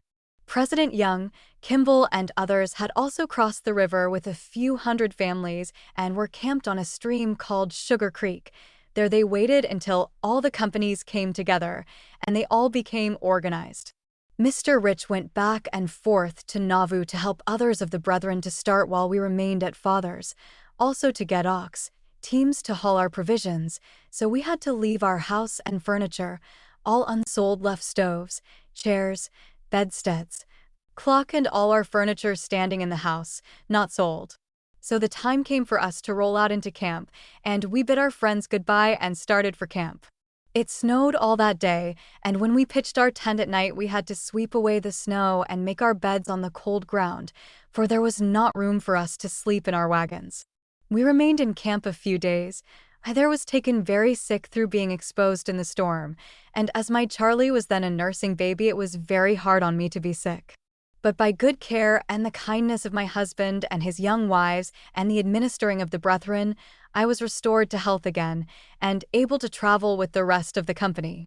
But before we left camp, my father and sister Jane rode out to camp to see us and again bid us goodbye and left us for good at that place, expecting to join us some time in the future when we would find a resting place. Mr. Rich returned from Nauvoo on the 25th, fixed up the wagons and made them comfortable as he could for the journey, and at 3 o'clock that afternoon we started on our journey, traveled 5 miles and camped on Lick Creek a little after night. There was on the ground 3 inches deep, and we had a cold night of it, having to sweep away the snow, stretch our tent, and having to make down our beds on the cold ground. We had a lot of rag carpet which came in very handy to lay on the ground under our beds, but yet it was cold and uncomfortable for us having 3 little children, one a babe at the breast. My health was not very good, but I was blessed of the Lord by my obedience in receiving the law of polygamy. For as my husband's other wives were all young girls, and 3 of them were then with me, they assisted in the work and helped me with my children, a blessing which I acknowledge was from the Lord. One of them, Mary A. Phelps Rich, took all care of my children at night, except the baby, and when the weather was bad I stayed in the wagon with my babe and my meals were handed in to me, as all the cooking had to be done by a fire built up in open air, rain, snow, or shine. Meals had to be prepared in this way, and all this time those dear girls waited on me, did the work without a murmur or complaint.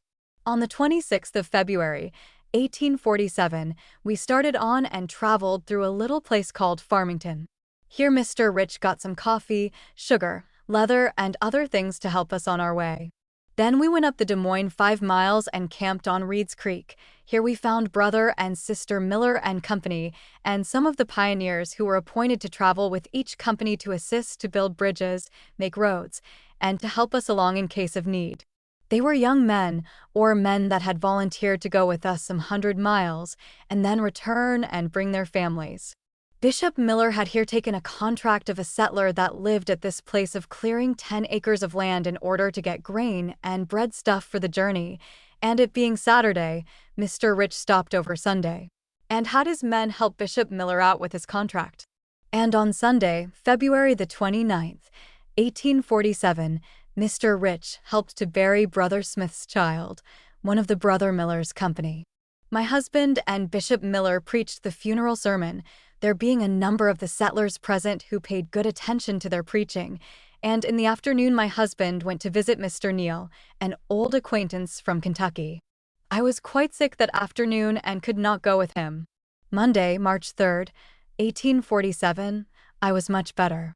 Mr. Rich went to a place called Bonepart 2 miles away and got some horseshoeing done and returned, and Brother Young's company came up and all stopped and rested a while, for the roads were so muddy, as the rain had melted the snow, and the roads were horrible.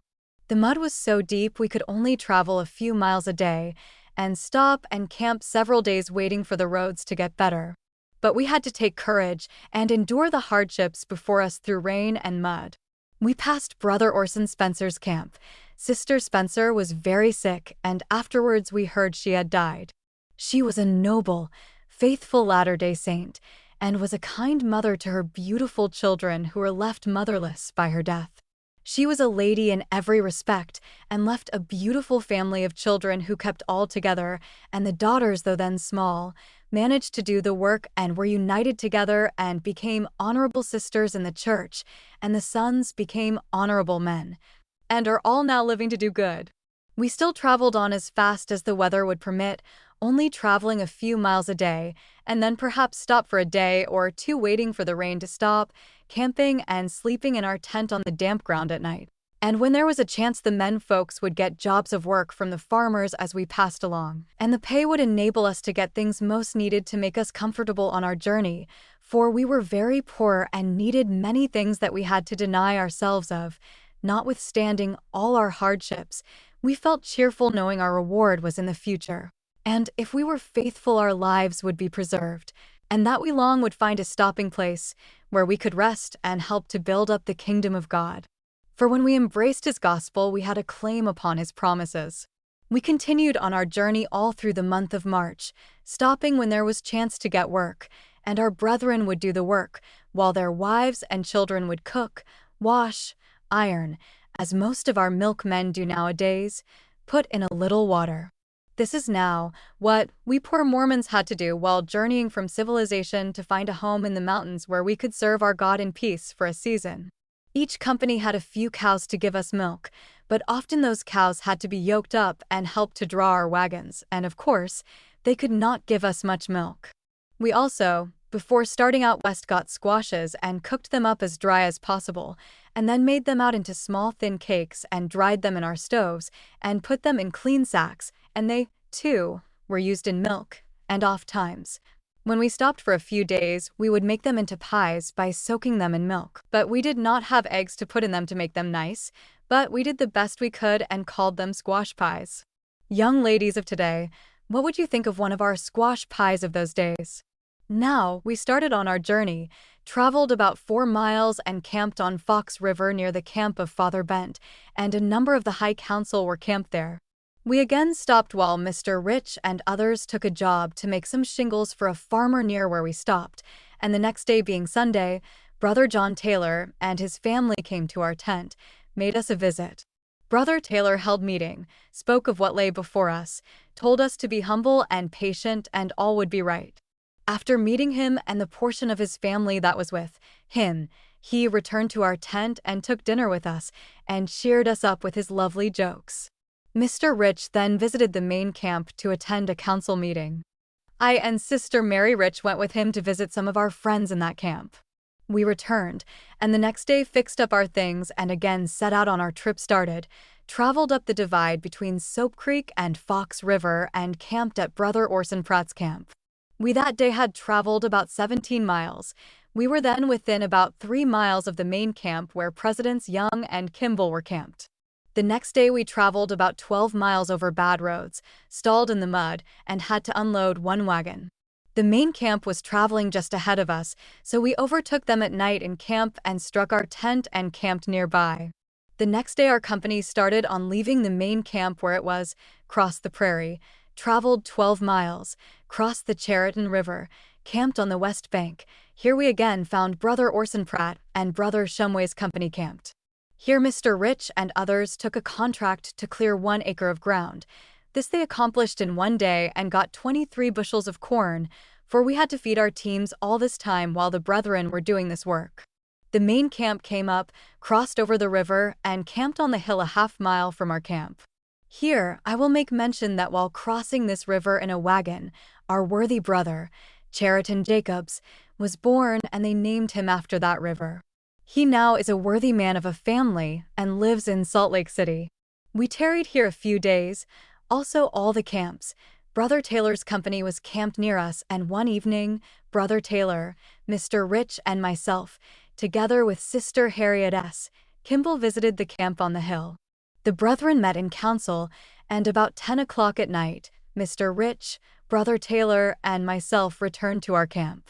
Sister Kimball remained in her own camp, as she had only come to our camp on a visit, having lived with me at the time she was married to Brother Kimball. By the time we started back to camp it had commenced raining, and was very dark. We missed our way, and by the time we reached camp we were wet and in mud over our shoe tops. But notwithstanding our mud, Brother Taylor cheered us up and kept us laughing all the way to our tent. It was a very wet, disagreeable time, and while here in camp Sister Mary Rich, one of my men of our company, Brother Bartina also. We all felt very bad, for it was a bad time to get measles in our camp, and I had a baby about a year old that soon after came down with the same complaint. Here at this place, the companies were all organized for our final march into the wilderness, as it then seemed to us, and many of our pioneers returned to Nauvoo to prepare to bring on their families and friends. And on April 2nd, 1847, we left the Chariton on our march towards the Rocky Mountains, leaving all the settlements behind, so from there on we had to pick our way without any road, only as we made it. Soon after leaving this place my little baby Charlie took down with the measles and was very sick for a week or more, but we still traveled on, sleeping in our tent at night. Sometimes the rain would pour down and all would be damp and wet, but still the Lord blessed us and our little one, and Sister Mary recovered from the measles, and no one seemed to take the disease from them, for which we thanked the Lord for his kindness. For to have the disease spread in so large a camp while traveling would truly be distressing. But the Lord is all-wise, merciful to those who put their trust in him. We still continued our journey, could only travel a few miles a day on account of the bad roads. From Chariton River we continued our journey west, only being able to travel but a few miles every day on account of mud and the bad roads. It rained part of the time, and as other times it would snow and sleet. Notwithstanding, it was in the month of April. About the 9th of April, we got to a dry elm grove in the prairie. Here we found some of the companies that were ahead of us camped, having passed President Young's companies on Locust Creek. Here we camped in Elm Grove and stayed over Sunday, April 12th, waiting for the rest of the companies to come up. Here the brethren met in council at Brother Kimball's tent and decided to go by Council Bluffs and stop and make a settlement on Grand River. While here the boy that was with us, George Patton, was taken very sick with the mountain fever, so we tarried until Wednesday, the 15th, and traveled on the divide, leaving the main road, traveled about 8 miles and camped in a small grove. After a hard day's travel, reached a branch of the Medicine Creek. Here again the company tarried and helped up the other companies, for when it was so muddy they would take their teams from the wagons and go back to those behind us and double teams and help them up. For we were then like one family in our feeling towards each other, and consequently we had to travel slow in order to help each other along. We got all together and traveled on a few miles, and again camped in a body, and stopped on a small stream and waited over Sunday, as we did not travel on the Sabbath. Here our brethren held meeting and afterwards met in council and to find out how much provisions were on hand. And on the 22nd of April, 1847, some of the company started on, while our company and some others had to stop on account of some teams of our being sick, and the boy that was with us still very sick. We stopped until Friday, the 24th, having lost one by death. We started on and traveled 16 miles and camped. And on Saturday, the 25th, we reached a grove which they named Garden Grove. Here the main camp all arrived. Here it was decided that some of the companies were to stop at this place and fence in a large field and put in a crop, although late in the season. This was a beautiful place, plenty of timber and water. Brother Bent was appointed to preside over this place with Daniel Fulmer and Aaron Johnson, his counselors. Here we stopped until the 22nd of May, stopped in our tent. Our boy, George Patton, still got worse and became as helpless as a babe, was out of his head, and to all appearance could not live. Our beds had to be made down in the tent and were fixed comfortable. For the sick boy, all our family did all they could for him.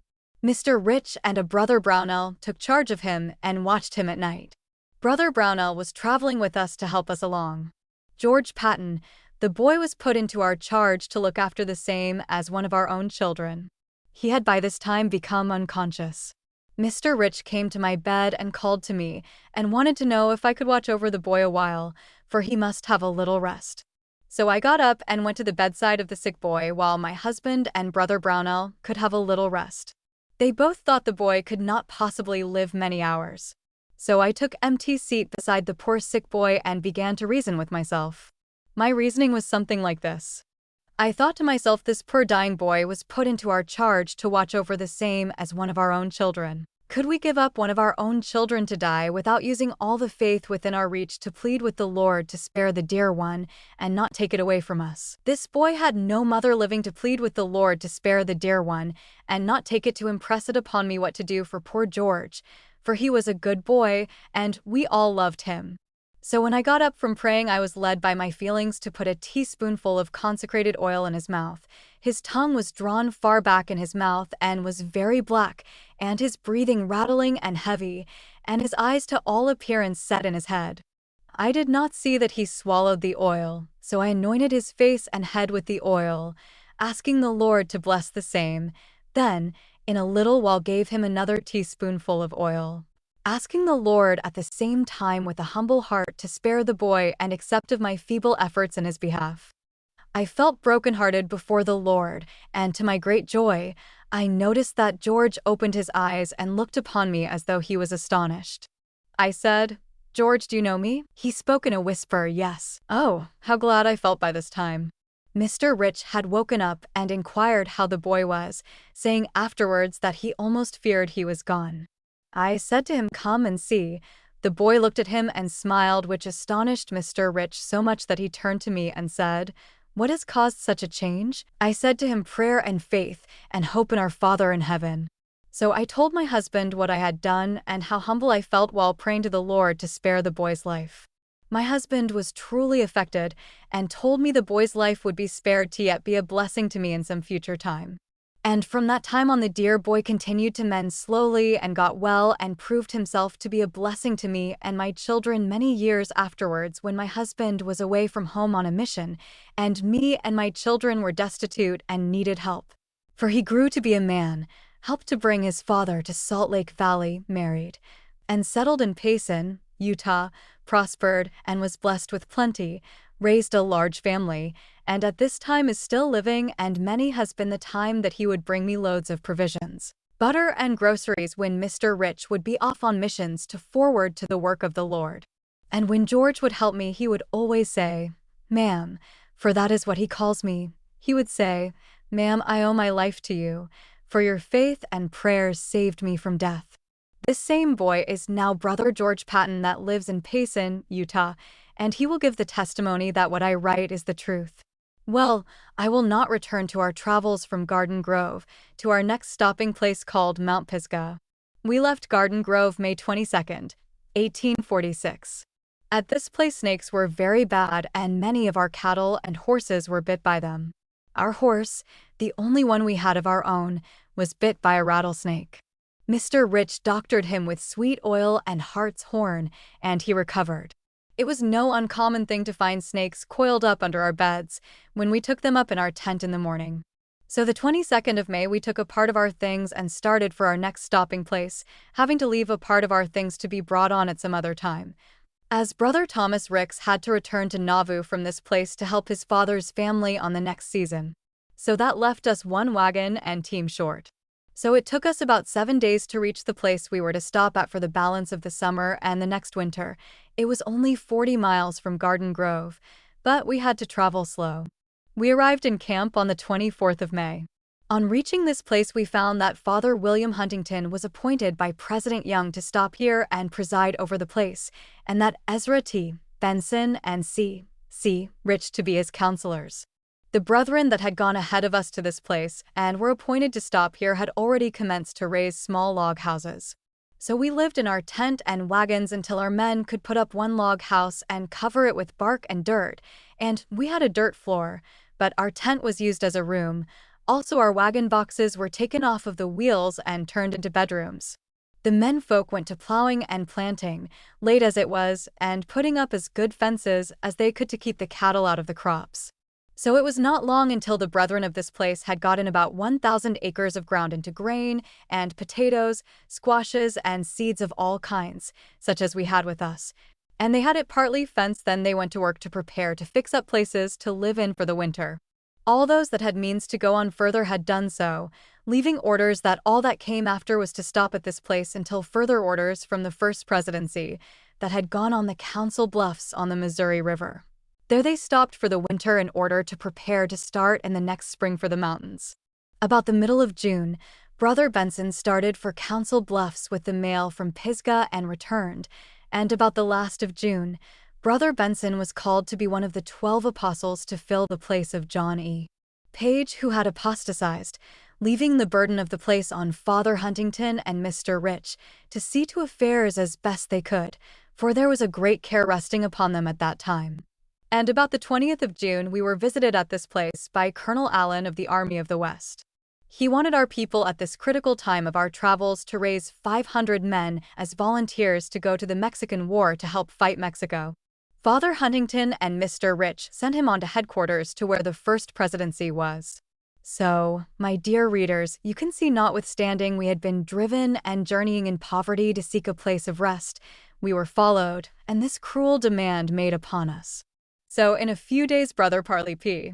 Pratt was sent from headquarters by President Young and his council of President Huntington and Rich to raise 50 men in this place, as the heads of the church had consented to have the 500 men raised to fill the demands of the government from whence we were driven, thus showing to the world that they were loyal to the government. A more cruel demand could not have been made upon us at this time of our affliction and poverty. The men were raised and sent, and their families had to look after themselves while they were gone. About this time the brethren, President Young, Kimball, and Richards, J.C. Little, and others had concluded to come and make us a visit and see about raising the men. They said that what brothers Huntington and Rich had done in the matter was all right. They stayed a few days, preached to the people, gave good counsel, had a dance on the bare ground outdoors, seemed to enjoy their visit. So the brethren left their blessing with our camp and returned to winter quarters. Their visit to us at this time was encouraging, for they left a good impression among the saints, which gave them new courage to preserve and prepare themselves for what was ahead of them.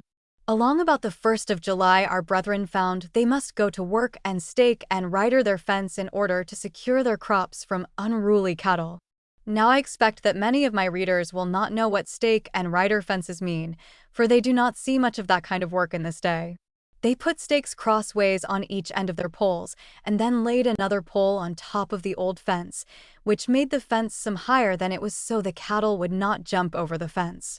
About this time, sickness set in among the different parts of the camp. Many were down with chills and fevers, which kept our brethren busy administrating to the sick. And on August 5th, 1846, brothers Benson and Sidwell called on us on the way to the east from winter quarters. At this time Brother Huntington was also taken with chills. He was our president, and it was hard to have him prostrated with sickness. Brother Benson and Mr. Rich and others met in council and prayed for and administered to him before Brother Benson departed for the east, but our own dear Father Huntington continued to grow worse until the 19th of August, when he died. Great was the sorrow of the camp at the loss of so good and kind a president. All was done to save him that was in our power, but he was called for and had to obey the call. Thus passed away one of our most useful and noble men. Many were the aching hearts left to mourn his loss after he was laid to rest in that lonely spot. The burden in looking after the saints in that place then rested on my husband, as he was the only counselor left in that place, as Brother Benson, the first counselor, had been called to the apostleship. Sickness increased in the place, and on the 23rd, 4 days later, Mr. Rich was taken with the chills. 2 of my children were also down with chills and fever. My dear readers, you can give a little guess how his family felt at that time, to see our leading brother laid away, and then his counselor, on whom rested all the burden of that place, stricken down, and others of his family sick, and us in a far-off land. It was truly a time of sorrow. Mr. Rich lay sick about 2 weeks. During this time there were many deaths among the people left at this place, and other members of our family were taken sick and suffered much for the necessities which we could not get at that place, as it was 40 miles from any settlement. Although a number of our brethren had gone into the west part of Missouri to get work in order to lay in a few needful things for their families through the coming winter. So, by the good care which Mr. Rich received from the hands of his kind family and the faith and prayers of the brethren, he was restored to health again. Though very weak, he was able to attend to the affairs of the place. About this time, nearly all of our family were taken down sick, so much so that there was scarcely enough of well ones in our family to see to the sick. Mr. Rich did all he could for the sick. They were calling on my husband for help. He called on those that had means to donate and assist him in this the hour of affliction, to help the sick and poor that were in this place. Sickness continued to increase, and nearly everybody was sick, and many died. I think about 80 died at Mount Pisgah, and among that number was Father Joseph Knight, one of the first members of the Church of Latter-day Saints, one that assisted the prophet Joseph Smith to means to support his family while he was translating the Book of Mormon. So, in this lonely spot in the graveyard at Mount Pisgah, in what was then called Potawatomi lands, lies one of the noble benefactors of the prophet Joseph, who still will come forth in the morning of the resurrection to meet the prophet Joseph, as well as all good saints. Also there lies that noble father and president, William Huntington, Hiram Spencer, and many other brethren and sisters and dear children, brother and sister Judson and their daughter, are also buried there in one grave. The little girl was buried one day, and on the following her father and mother died. There were so many sick that they could not find well ones enough to bury them for 4 days, so they were laid in one grave. They left 3 small children. One died soon after, and the other 2, Timothy and Mary Jane Judson, Mr. Rich and I took and brought them to Salt Lake.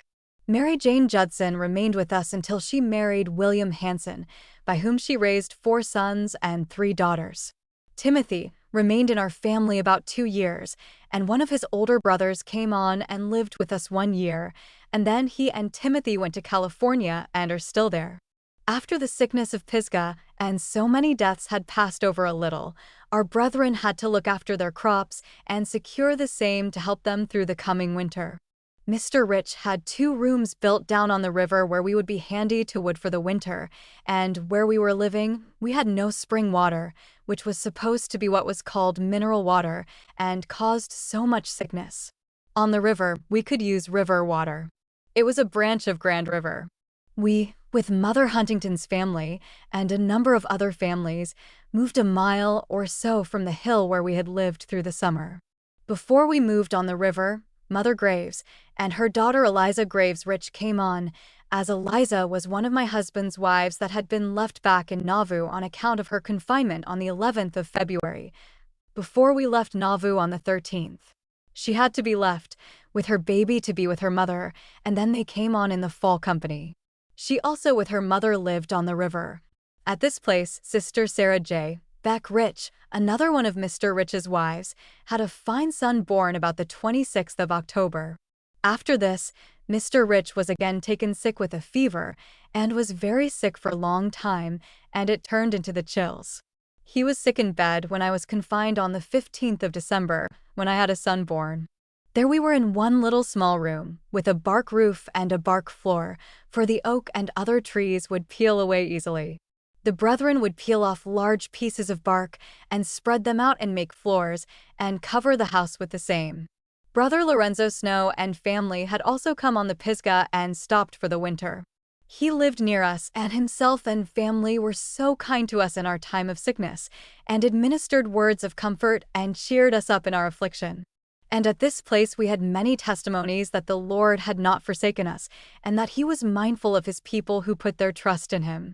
One item of which I will make mention is that the poor were coming to us all the time for help, and this one circumstance I will mention showed the hand of the Lord so plain that I want to leave it for my children to read and think upon, so that they may put their trust in the Lord in some future time when they may have the chance of learning for themselves, as we did at that time. Well, as I was going to relate, a poor woman, one of the wives of one of the men that had gone with the Mormon battalion to Mexico, came to my husband, who was still sick in bed, and told him that she had no bread for her children to eat. I, by this time, was able to be up and see to my little babe. This sister was crying and told us how destitute she was. My husband turned to me and said, "Let this sister have some flour."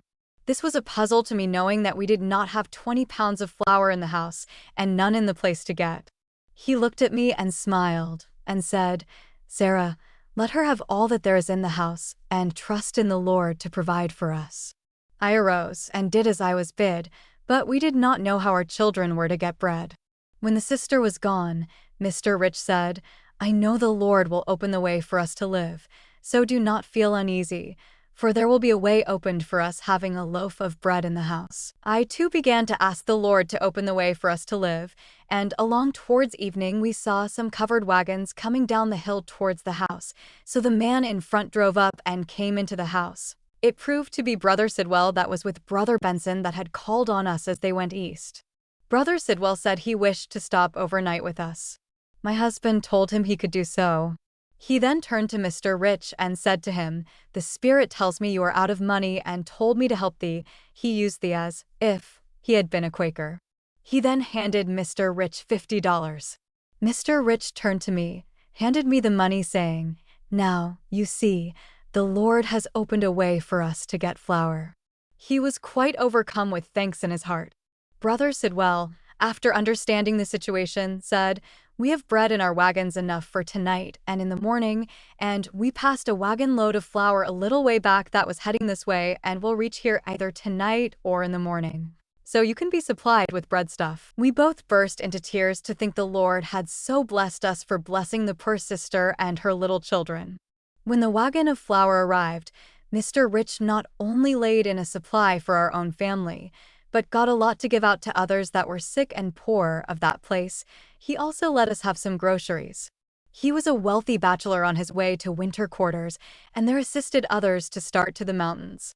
I want my children and all that read this, when I am laid to rest in my grave, to see how the Lord blessed his saints while traveling from Nauvoo to the valleys of the mountains, and how he has blessed them and sustained them after they reached the valley when our provisions were short and we had to live on rations and very small ones at that, for over 2 years. Now I will return again to our Pisgah home. After my husband had got means from this good brother to provide for his family and for others, he commenced to get better. Brother Snow and others were very kind to him. They assisted Mr. Rich to get many things. Brother Snow and Brother York were to see the brethren of the place and to look after business. By the 3rd of February, Mr. Rich had recovered enough to be able to go with Brother James S. Haleman to start to winter quarters to counsel with the brethren about what was to be done concerning our move to the west, having previous to this appointed Brother Snow as his first counselor. Mr. Rich and Brother Holman arrived at winter quarters after 4 days' drive. They stayed nearly a week, got back to Pisgah on the 16th, and found all well at home. Brother Snow and Mr. Rich held several meetings, and then he began to make preparations for our move to winter quarters, also to help Sister Huntington to go at the same time we were to go. She was to go with her family about this time. Brother Orson Pratt and Brother Horn had arrived on important business concerning organizing and preparing for the journey west. Before we left Pisgah, the brethren and sisters got up a party for our benefit. It was held in Brother Orville Cox's shop. There were about 100 people there. Mr. Rich was helped to some means to assist us on our journey. We had a good time, and good feelings prevailed. All were sorry to have us leave. We prepared for the trip, and on the 12th of March, 1847, we started on our trip with all our family and also Sister Huntington and her family. As President Young had sent a team and Charles Decker with a team to assist Sister Huntington and her family to winter quarters. It was cold weather and continued so nearly all the way. We traveled 15 miles and camped on the Big Prairie, and on the 13th crossed the Big Prairie and reached Brother Evans' camp. 26 miles. Here we stayed for 1 day, as it was cold, and on the 15th we started again, and traveling 25 miles we came within 5 miles of Indiantown. On the 16th we went to Big Mishabatna, 30 miles. On the 17th, we traveled 17 miles and camped on K Creek. On the 18th, we traveled 18 miles and got within 4 miles of camp. On the 19th of March, we arrived at the Missouri River and found we could not cross, and here we had to remain 3 days. It was cold and windy and very disagreeable, especially for the little babies. We had 3 of them in our family, the oldest of the 3 a little over 1 year old. We all felt good-natured and made all hands as comfortable as possible. We finally crossed over the river in a flatboat and arrived safe in winter quarters. The brethren there soon found an empty house for us to stop for a while. After resting, Mr. Rich arranged things for us so that he could return to Nauvoo and dispose of what little property we were compelled to leave when we left Nauvoo. We found on arriving at winter quarters that the 12 and many others were preparing to start west for the mountains, and my husband was anxious also to go west that spring. On the 17th of April, Mr. Rich left winter quarters for Nauvoo, committing his family into the hands of the Lord, at the same telling the family, "If you pray for Sarah D., his wife," meaning me, that I would see that they would have enough to eat until his return. He was not able to leave enough on hand to last until he could return, and had no means to buy with, but on his going back at that time depended our prospect to go with the first company across the plains. He bid us goodbye and started for Nauvoo. At that time we had Brother James Leach and wife with us to help us along on our journey, as they had no children and could not have an outfit of their own. So it was not long before what we had in the house to eat had given out, and when we went to bed at night, we did not know where our breakfast was to come from. When we got up in the morning, I called on Brother Leach to attend family prayers. He did so. I then told Brother Rich's other wives that were with us to put on the tea kettle and set the table. I then said, "Brother Leach, come go with me." I put on my bonnet and shawl and asked Sister Leach to see to the children, and I and Brother Leach go get something for breakfast. Brother Leach looked at me with astonishment, knowing that I had no money to buy anything with, but we started out on faith. I was directed to two of the brethren that I thought I could borrow $2 in order to get something for my family to eat, but they both were hard up and were preparing to start west and could not spare the money, as they expected to be on the move before Brother Rich was back. So I started on. Brother Leach by this time wondered how I could be able to get anything to take home, but told me afterwards that he was praying in his heart all the time to the Lord to help Sister Rich to be able to supply her family with something to eat. I was by this time at the gate of Sister Ezra T. Benson. Said I to Brother Leach, "We will call in here." Sister Benson was very glad to meet with me. After sitting a few minutes, she said, "Sister Rich, have you had your breakfast?" I said, "No." Then she called her sister Adeline to make a cup of tea for me. I felt by this time as though a cup of tea would do me good. Before I had time to tell her my business out, she said, "Have you anything at home to eat?" I said, "No, Sister Benson, but I soon shall return home with something." She threw a silver dollar into my lap and said, "Go to Brother Winchester's and get some groceries, for he just got in last night with some groceries to sell. He has been out to the settlement to work and got groceries." By this time, tears could be seen both in my eyes and Brother Leach's. I thanked Sister Benson, told her I would replace the dollar as soon as my husband got back. She said I should do nothing of the kind.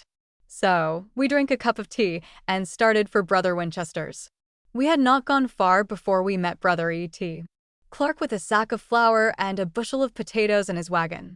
He said he had been inquiring where I lived, and he said it was for me, so I sent him on to my house with instructions for the girls to hurry up breakfast, and we would soon be there with some groceries.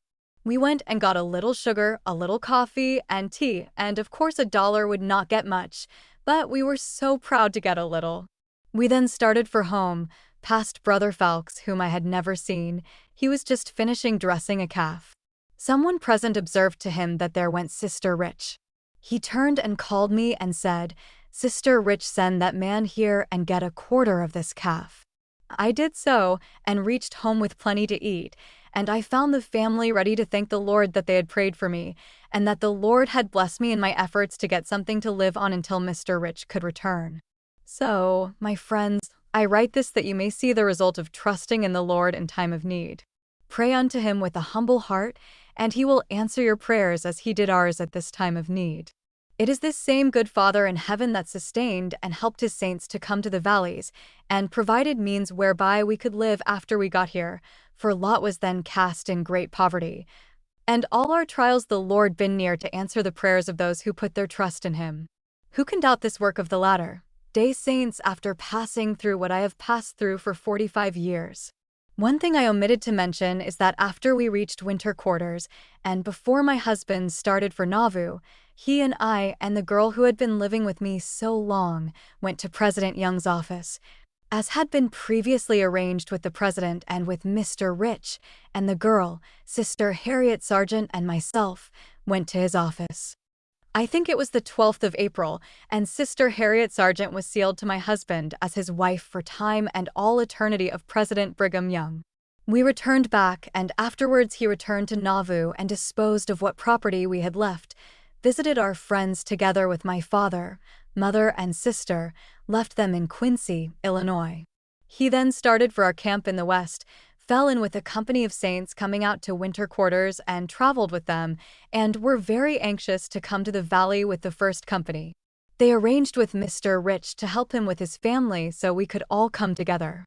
When they reached winter quarters, they found the companies fast preparing for a start, and all went to work together, and we all got fitted up for a move west. With what my husband had, and what those brethren helped him to, partly as a loan to be replaced again, and part as a donation, We were fitted up as comfortable as could be with wagons and teams and provisions, besides some cows and sheep and teamsters, and some to drive the stock, for all the loose stock had to be brought along.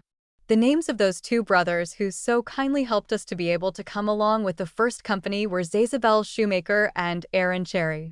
We traveled together in the same company all the way to the valley. On Monday, June 14th, 1847, we started from winter quarters with all our family together with our teamsters numbering in all 17 persons. We traveled out about 3 miles that day and camped. On the next day, we traveled about 15 miles and overtook Brother Taylor's company, and on the 15th we reached Elkhorn River and the main camp crossing the river. It took a long time to cross over. There were so many wagons and stock here. We had to stop a few days to organize different companies. Here the brethren took counsel, and it was decided that a part of the company should start on, and our company was to wait until others came up. That night about dark, Bishop Whitney and Father Cutler arrived, bringing with them Jacob Weatherby, who had started back to winter quarters in the morning on business, in company with 2 other men and 2 women. While passing through some tall grass, 3 naked Indians sprang up out of the grass, and Jacob and another man tried to get them to let the team pass, which they had stopped, and while they were laboring with the 2 Indians that had stopped the team, the 3rd Indian shot Brother Weatherby, and then the 3 Indians ran and disappeared. Soon after, Bishop Whitney and Cutler came up and brought the wounded young man to our tent. We all could see that he wouldn't live, so we fixed him a bed in our tent and did all we could to ease his pain. He suffered awful pain through the night, and the next morning, which was Sunday, his suffering ended in death. He was conscious until a few minutes before his death, then he dropped off like one going to sleep. As the rest of the company had gone on, they had to bury Brother Weatherby that night. Our folks had raised a liberty pole, and he was laid to rest with a few words from C. Rich and prayer by him. He was buried just at dark as we were in fear of Indians and had to keep out guards all night. Here we had to wait until the brethren arrived that had gone back to winter quarters to bring on the cannon, ammunition, and the guns that were left. The Indians were reported to be hostile, so it was thought best that this company should bring the cannon placed on a skiff or a boat fitted up on wheels and drawn by a strong yoke of oxen. Early next morning, on Monday the 21st, the big cannon was fired off. After breakfast, we again took up the line of march to overtake the companies that had gone ahead. We traveled about 12 miles and reached the main camp. Here they had to arrange to put 2 yoke of cattle onto the cannon and furnish a driver for the same, as we had not a driver to spare in our company. It was decided that Mr. Rich should have charge of the cannons to be taken west, in case of any attack by Indians. The boat and 1 cannon and the big bell was in our company. Mr. Rich had charge of the company. After all was arranged, we started on traveling through this country. We had to place our strong guards at night, so you can judge the feeling of women and children traveling through an Indian country, not knowing what moment we might be attacked by wild savages and not very strong in number of men. For there were more women and children than men in our camp. We realized that we must be humble and prayerful and put our trust in the Lord. It was through His mercy and care that the people on this dangerous journey were saved. We prayed to the Lord in faith, and He answered our prayers, for He will hear those that trust in Him and obey His laws as given through His prophets. We continued our journey, traveled 10 or 12 miles a day until we reached the Platte River. Sometimes it was best to travel in 5 companies abreast for safety. One night there was an Indian arrow shot into one of our cows in our company. We had to corral our stock at night by making a corral of our wagons and keeping guard at night. Then in the morning at daybreak, the big bell would be rung for the men to drive out the stock to get what feed they could before starting. The bell was so arranged over the boat and cannon that it could be rung by pulling a rope. It was soon found necessary to travel so many abreast, and then we would travel faster. We were detained a good deal by having to repair bridges that the pioneers had left ahead of us in the spring, had made for President Young and some of the apostles and others who had gone ahead to pick out a location for our final stopping place. We were now following in their trail, traveling up the Platte River. Timber was sometimes very scarce and hard to get. We managed to do our cooking with what little we could gather up in camp. One morning, my husband was trying to hitch up an unruly ox, and the ox jumped over the wagon tongue, falling on my little son Joseph, and it came very near killing him. We were very much worried about him, but he soon got over his hurt, and we traveled on. But with some little fear of trouble with the Indians, as we were near the Pawnee Agency and had met some men from the station that told our men that there was a war party prowling through the country that might give us some trouble. But our companies would generally camp close together, and when we would stop to camp, would sometimes fire a cannon, as those Indians were very much afraid of the big gun, as they called it. As we're frequently meeting traders, they would keep us posted as to the movements of the Indians. In camp, a strong picket guard would be placed out, and by using great care and wisdom, we were permitted through the mercies of our Heavenly Father to travel among the savages and various tribes of the Indians unmolested. We women, the nurses, were often very much frightened for fear of an attack of the Indians, and I do know that it was through the protecting hand of God that we made the long journey across the plains from Illinois to Great Salt Lake and its valley, when we were but few in number. At one time, an arrow shot into a calf showed to us that Indians were prowling around near our camp. Several men out guarding the stock at night would see that Indians were prowling around near our camp, whereupon our men would drive the stock into our wagon corral for safety. Along about this time, we passed through several Indian villages that were looked over by white agency. They seemed very friendly, but seeing so many wagons passing through seemed a surprise to them. It truly was a dangerous trip, and had we not been convinced by the power of the Lord to know that we were preparing to help lay the foundation for the building up of the kingdom of our Heavenly Father on this earth, according to His holy commandment to His prophet Joseph Smith, we never could have undertaken such a journey. It was because of our faith and our knowledge that the Lord had sent His hand the second time to establish His work on the earth in order to prepare a people to be worthy to receive Him at His second coming, which we as a people know is near at hand, and that this work of the latter days will never stop, nor be stopped until He makes His appearance the second time to redeem His chosen people. The day is now near at hand, and the rising generation that will read this book will many of them live to see that day. So, my dear grandchildren and great-grandchildren and many other of my young readers, let me beg of you to lay aside all folly and foolishness, and humble yourselves before the Lord, and seek for knowledge of this work of the Lord in the latter days, and be prepared to help in this great work. For, as sure as you live and read my testimony to the truth of this work of the Lord in the latter days, and be prepared to take heed, for it is true, for I have seen the prophet of God, I have sat under the sound of his voice. I have heard him prophesy and have lived to see the fulfillment of his prophecies, and I do know for myself that he was a true prophet, and that the work of the Lord brought forth through man and the foundation he has laid for his followers to build upon will last throughout time and all eternity, and no earthly power can hinder the same. The heavens are preparing for the fulfillment of all the words uttered by our prophet Joseph Smith.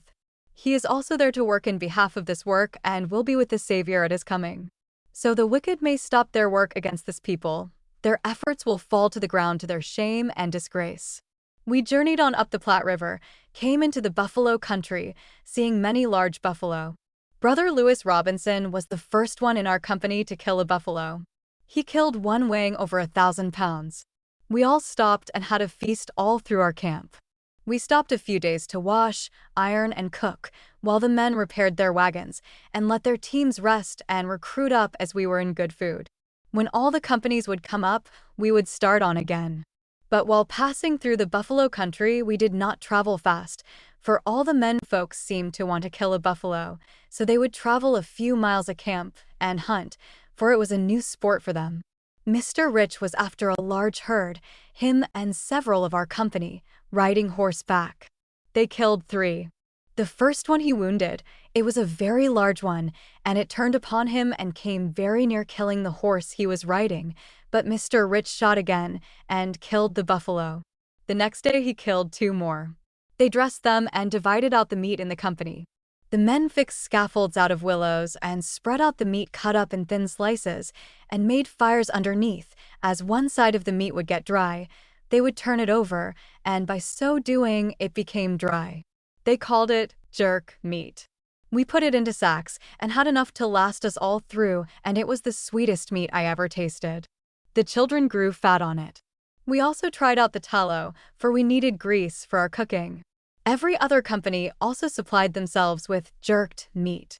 We were several days traveling through the buffalo country. Some days we could see herds of thousands together, and several times they would come in large herds crossing just ahead of our teams as hard as they could go, and in such large numbers that the roaring of them would frighten our teams. It was all that the drivers could do to prevent a stampede among our cattle. It was dangerous traveling through this country, but we were preserved from serious accident. It was a grand sight to see these herds of wild animals, thousands of them, racing across the prairies. The sight of our wagons seemed to frighten them, and we were afraid they might attack us in their fright. After we passed through the buffalo country, we came to a land alive with what is called prairie dogs. They live in holes in the ground and made the hills resound with their barking all night long. They're about the size of small puppies and as cunning as they can be. They sat near their holes by hundreds and barked and yelped until the boys got almost up to them. Then they dodged into their holes or dens and stuck their heads out again and barked. Some of the men shot at them. They were such handsome little dogs with more fur than hair on them. If we could have caught them alive, we would have tried to tame them just because they were so small and pretty. Some of our company named that place Dogtown. From Mr. Rich's journal, he says he believes he saw 10,000 head of buffalo feeding together at one time as we were passing through the buffalo country. On the 29th of July, we camped in sight of what is called Chimney Ridge. And on August 1st, we camped at the foot of Chimney Rock. This is a large mound, and we found the names of some of the pioneers that were ahead of us, for they had passed there some time before. Here my husband wrote his name on the rock with red keel, also my name, and the names of his other wives that were with us, as well as our children's names. We traveled on and came in sight of Laramie Peak. We then began to cheer up, thinking we were getting nearer our journey's end. We had word from President Young and Kimball telling us to cheer up, and it would not be long until we would find a resting place. In the 5th of August, 1847, we camped on a site, Laramie Fort, crossed over the river and traveled on the west side. On August 10th, we struck, the Black Hills. On the 12th, we camped on Horseshoe Creek where we found a nice cold spring of good water. It was named by the pioneers ahead of us and called Kimball Springs. About this time, we were having very warm weather, so much that we women got very sunburned. We had sand and dust, rocks and hills to pass over, and sometimes we were worn out and very tired, but not so much so as our brethren who had to walk most of the time, drive teams, and stand guard at night. Oh, what a time we all had crossing the plains from Nauvoo to Salt Lake City. When I now see those brethren and sisters come to these valleys riding in cars in the shade, and that too, in 1/3 shorter time that we were coming, and when they get here have something nice to eat and plenty in the land, and then hear them complain of hard times, I think they ought to have at least 2 weeks' experience such as the brethren and sisters had when we came, then perhaps they would feel more thankful and would not feel to complain, as I have heard many do. When we came there was no one to welcome us with potatoes, fat beef, honey, butter, and all the good things that this country could produce. No, we could have nothing of the kind, yet we felt to thank the Lord for protecting us to where we could rest in peace. About the 25th of August, we came to the Saleratus Lake. This was a beautiful lake as white as snow and was pure saleratus, which we cut in large cakes. We gathered sacks full and brought them with us to the valley, which lasted us a long time to make bread with. Here we camped at Independence Rock, where we again left our names on the high rock. This was quite a pleasant camping ground. From this place we traveled on and passed another saleratus lake and camped on the Sweetwater, and from that day on, many of our cattle were sick and a number died, which caused a delay in our travels. Our teams by this time were very weak. We still moved on a few miles a day and sometimes lay by a few days to repair wagons and wash and bake and let the teams rest. On Monday, August 30th, we camped between the mountains when we traveled a few miles and camped on Sweetwater River. September the 1st, we traveled over bad roads of sand, mud, and rocks. So bad were the roads that we could not make much headway. On the 2nd of September, 1847, we met about 30 wagons of pioneers that had been with President Young and company to look for a stopping place for the Saints. Among them was a brother William Clayton and John Pack returning to winter quarters to bring back their families. Here it blew up cold and rained, and was very disagreeable.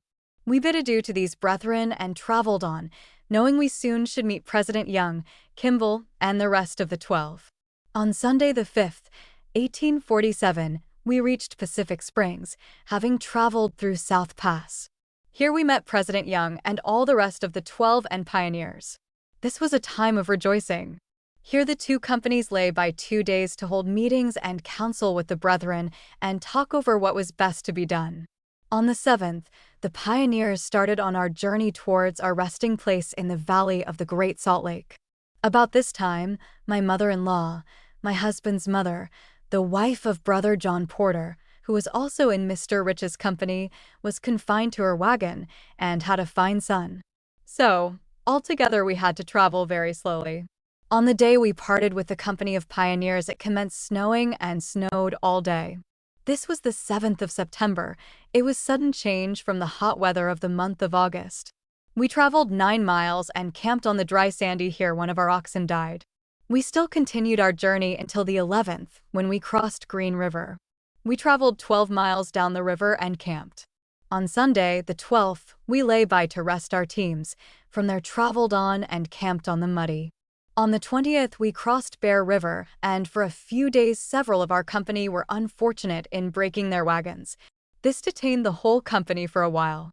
After fixing up the wagons, we started on. On the 27th, we traveled up the canyon 5 miles and started over the big mountain, and all the companies camped together. On Sunday, October 3rd, 1847, the brethren held a conference and the council organized. On Tuesday, the 5th, at 5:00 p.m., Mother Rich died after a hard time across the plains and traveling over the mountains. She died in full faith of the gospel and was a full believer in the prophet Joseph Smith. She was patient in all her afflictions and never was known to murmur or complain in all the journey across the plains. She died as she had lived, a faithful Latter-day Saint, having joined the church in the early days. She was a kind mother and devoted wife. She was buried on Wednesday, the 6th of October, late in the evening by the side of the beloved wife of Jedediah M. Grant, who died back over the big mountain and brought in ahead of our company by Brother Grant, she being the first person buried in Salt Lake. Dear Mother Rich was the second person buried in the valley, and her death so soon after our reaching the valley caused us to feel very sad. Father Rich was left so lonely without his faithful companion. Living alone in his wagon made it more gloomy for us, yet we felt thankful to think she lived until the morning of the first resurrection, when she is sure to come forth with the just. For she was a good noble woman, patient in all things. Her name before she was married to Joseph Rich was Nancy O'Neill, one of the great and noble families of the noble O'Neill family of Ireland. This same Joseph Rich and Nancy O'Neill was the father and mother of my dear husband.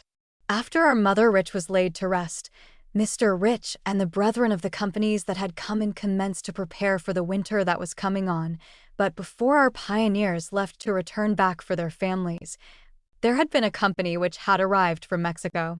500 men had been called to the Mexican War by Brigham Young from winter quarters and Mount Pisgah.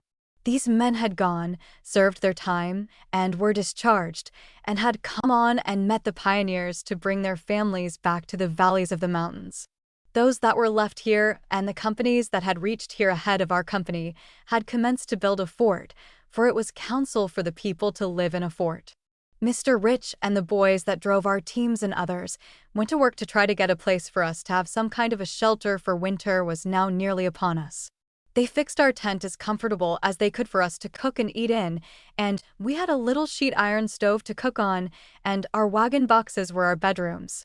In this way we spent our first 3 or 4 weeks, for the men had to go to the canyons for wood and logs to build cabins, with not knowing the number of Indians there were in the mountains and surrounding canyons.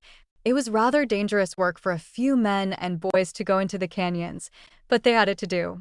It was not long before the red men found out that we were here, and they commenced to visit us and look around to see what we were about, but seemed very friendly toward us. After we had got wood out for the winter, some of those that got in ahead of us and had got up some dirt roof houses, one of the families of the Mormon battalion let us have 2 small rooms to live in until we could get room built. This was a great accommodation to us. One room was used for a bedroom and the other for a kitchen, and by the younger ones sleeping in wagons, we got along nicely until we could get rooms of our own. Mr. Rich and his teamsters went to work and by hand sawing logs and splitting them open with a crosscut saw, built us some nice rooms in the North Fort. We thought they were nice rooms, for they fitted them together so nicely that the inside walls were smooth and even. As soon as they were done, we moved into them and felt as though we had such nice rooms. Of course, they had dirt roofs. We spent the winter very comfortable, and in the spring our brethren tried to raise a crop. They sowed wheat, planted corn, and potato seed. Many had brought on potato balls, and thus we commenced to raise seed potatoes as we had to wait another year before we could have potatoes to eat, for we had to save them for seed. We had to dig roots, what the Indians called sigos. They were very nice. We also lived on greens, for there were thistles growing in the valley that made good greens. Our cows did pretty well, so we had butter to season our greens, and they were quite a help in those scarce times. When the wheat began to grow, the grasshoppers commenced to devour our crops. The crickets, too, were threatening destruction to our crops. The women and children would go into the field every day with tin pans and sticks and bells and anything that would make a noise to scare them away as best we could, while the men dug ditches and turned in the water and ran the crickets and young grasshoppers into the water by droves. In this way, many of them were destroyed. Finally, when the Lord saw we were doing all we could to save our crops, He sent forth the gulls from the lake. They came in large droves to light down in our fields and lived from day to day on crickets and grasshoppers, eating them by the bushel. They were a large white bird, as large as tame ducks, and to us at that time, we looked upon them as angels sent from the Lord to our assistance. No one was allowed to kill any of them, for we could see with a humble heart that the hand of the Lord was in their coming to help us to raise something to sustain life. We were thankful to our Heavenly Father, for we gave Him the glory of sending us help. Our crops the first year, of course, were short, for we had not yet learned much about the climate nor the mode of irrigation. We were compelled to live on rations for another year, so our family had to come down to pretty small rations, 2 ounces of bread stuff a day to each person, so my readers, you can judge it was pretty close times. We could send to Fort Bridge or over the mountains to get groceries, but they had to be brought out by pack animals. Everything was high. Coffee and sugar were $1 a pound. Tea $6 a pound, and everything else, high in proportion. Many were not able to buy and had to go without. As every year brought on more emigration and more supplies were bought. Another year's crop seemed better. People began to see better times and could live better. Those who come to this valley now can have no idea how the first settlers of this place had to live to make a start and help prepare a place for our enemies of this day to come to, that now want to drive us out that they may live. I say shame on all such. If they had to come and make us start as we did, many of them would die of starvation, for they are too lazy to work and have not got the Spirit of the Lord to teach them how to manage to get a living, but they want us to leave that they can have our hard-earned existence. No, never, boys, we came here to stay, and if our neighbors don't like us, they can leave, not us. Well, it is true, we had very hard times for a few years, but as our brethren and their families came in from the States, they would bring on more supplies and would exchange groceries and such things with us that were here and had raised a few things to exchange for that which we needed. We began to feel that better times awaited us and that the Lord was still merciful to His saints, for we were then a humble people and put our trust in our Father in heaven, and He heard and answered the prayers of the Latter-day Saints. Thus, we have been protected and watched over by our Heavenly Father. It was through His goodness that we were fed and clothed in those days of scarcity, and to Him alone do I feel to give thanks, for I know He heard our prayers as a people. I am happy to say that notwithstanding we had to come down to close rations, we all seemed satisfied and content with what we had. I never felt to complain, but we felt to pray for our enemies that had driven us away from plenty, and felt thankful that we were here. So, times began to be better, and we all went to work with good feelings, knowing that we would be prospered in our labors, and that in the near future we should enjoy plenty and come to spare if we all united in our labors to do good. We as yet had no homes to hold meeting in, but regardless, we met every Sabbath and held meeting in open air until such times as our brethren could build a place of worship, which was done as soon as they could be spared from attending to raising something to live on. After more of our brethren arrived in the valley, and our president, Brigham Young, said the word, they went to work and built a temporary place to hold meetings, what was called the old wooden tabernacle, in which we could be sheltered from the hot sun and the rains. We felt blessed to think we had a shelter in which we could meet and hear preaching from our leaders and others of our brethren every Sabbath. It truly was a treat for us after so long a journey, and so long having to attend our meeting out in the open air. I hope, my dear children and my grandchildren and great-grandchildren, that you may never have to pass through what I and others that helped to settle this valley of the Great Salt Lake have passed through. And I also hope and pray that you may always be found faithful and true to the principles that caused us, your forefathers and mothers, to leave our native lands and comfortable homes to journey to a place appointed by the Lord, where he would gather his people together to build temples to his name and prepare for his second coming on the earth. My dear children, be faithful to this latter-day work. Never deny Mormonism, as it is called. Testimony, for I bear my testimony to you that it is true, and that Joseph Smith was a true prophet, and I have seen him, and was well acquainted with him, and have heard him prophesy, and have seen the fulfillment of many of his prophecies. Thus I know he was a prophet of God, sent forth in the last days to lay the foundation of the kingdom of God, never more to be thrown down, but it will increase and continue on the earth until he shall come to reign, whose right it is to reign, to come and take possession of that same kingdom that was built up and established in these latter days by Joseph Smith, the prophet of God, and carried out by Brigham Young and John Taylor, and now rests on the shoulders of Wilford Woodruff and his council and the 12 apostles. And when the Savior makes his second appearance, those men I have just mentioned in company with the prophet Joseph will appear with him in his glory, and those that remain worthy will be caught up to meet them in all their glory. So, my dear children and posterity, be faithful and be prepared for that great day, which will shortly come. Well, to return to the history of our first settling in Salt Lake, the Lord opened the way for us to live through all our hardships and preserved us through the darkest days of our poverty. And after many days, the emigration from the States to the gold mines in California commenced, passing through, and had many things to exchange for flour and other things that we had to spare. And finally, some of the rich men of the world commenced to bring merchandise and opened a store in Salt Lake called the Livingston Store. They opened their store in the 17th Ward, in Brother John Pack's abode house, and did a big business, as many of our brethren by this time, and had been to the gold mines and brought in gold dust with which they could purchase goods and groceries, such as the families needed, and we began to branch out and feel more independent. Our crops were blessed of the Lord, and we had plenty to eat and drink and to wear by being careful, for we had passed through enough to teach us to economize and save what we had and do with as little as possible in order to get a start in the world. In the meantime, we never forgot our prayers and felt thankful to our Father in heaven for blessing us with plenty once more. And we had now, by this time, located ourselves in log houses on our lots that were given to us to build upon, and hold claims on the same until such times as the land would come into market, and we could secure unto ourselves homes. And to save confusion, President Young and Kimball and others set apart certain portions of land given out to the people as our inheritance for the time being.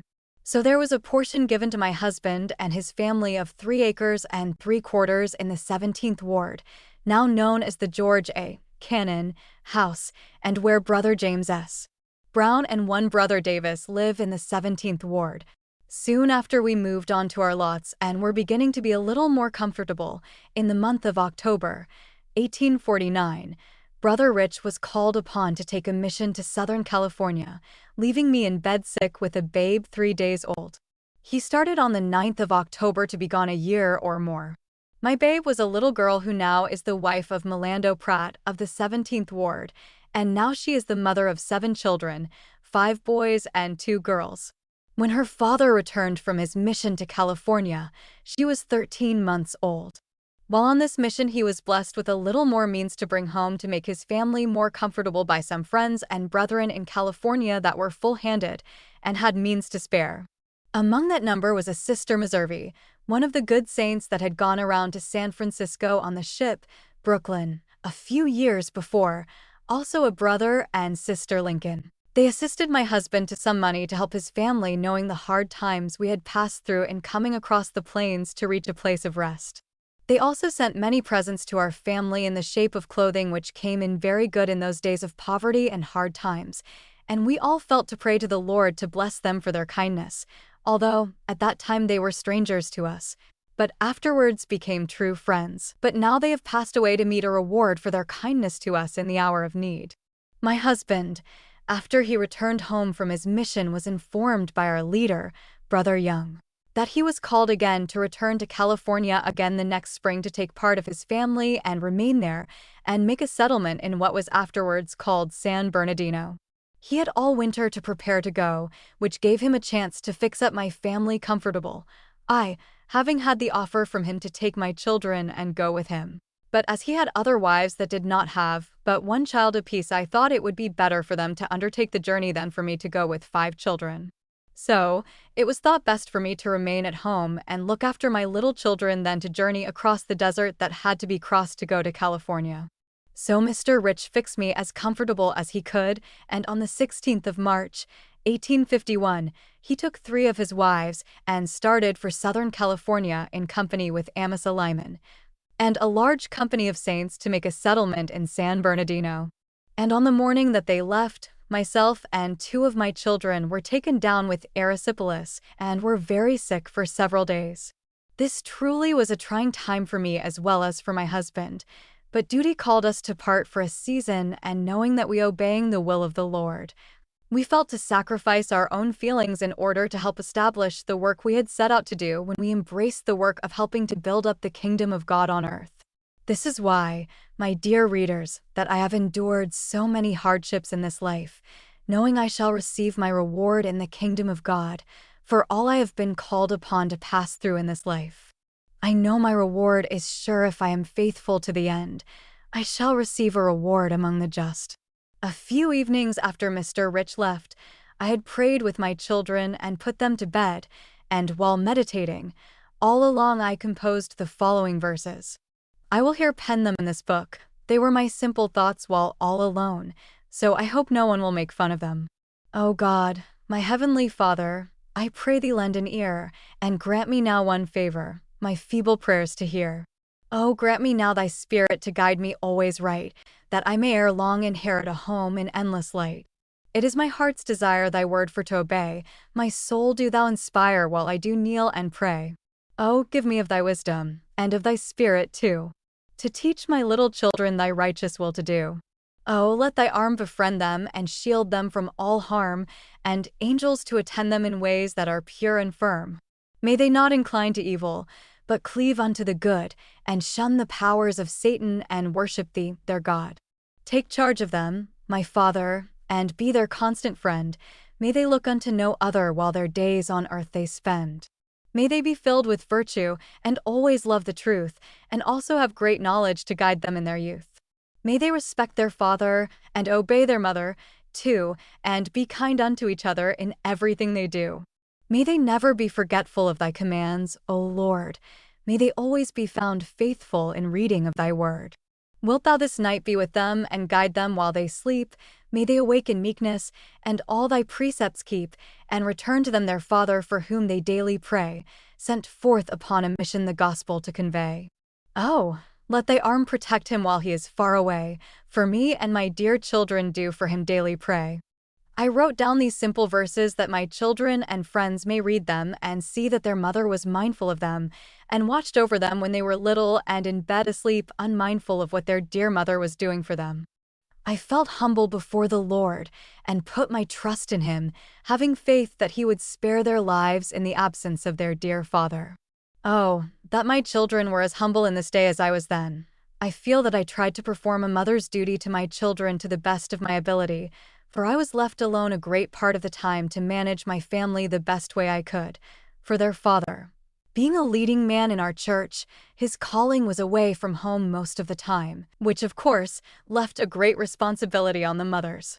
On the third day after he left, our eldest little girl, Sarah Jane, took very sick with a fever and was sick for several days.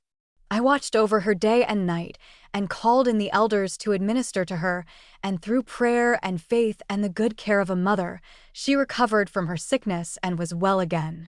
To be left alone in those days with a sick family was rather trying to me, but I realized that unless I passed through trials in this life, I could not expect to gain the reward hereafter that is promised those that are faithful through tribulations in this life. March 27th.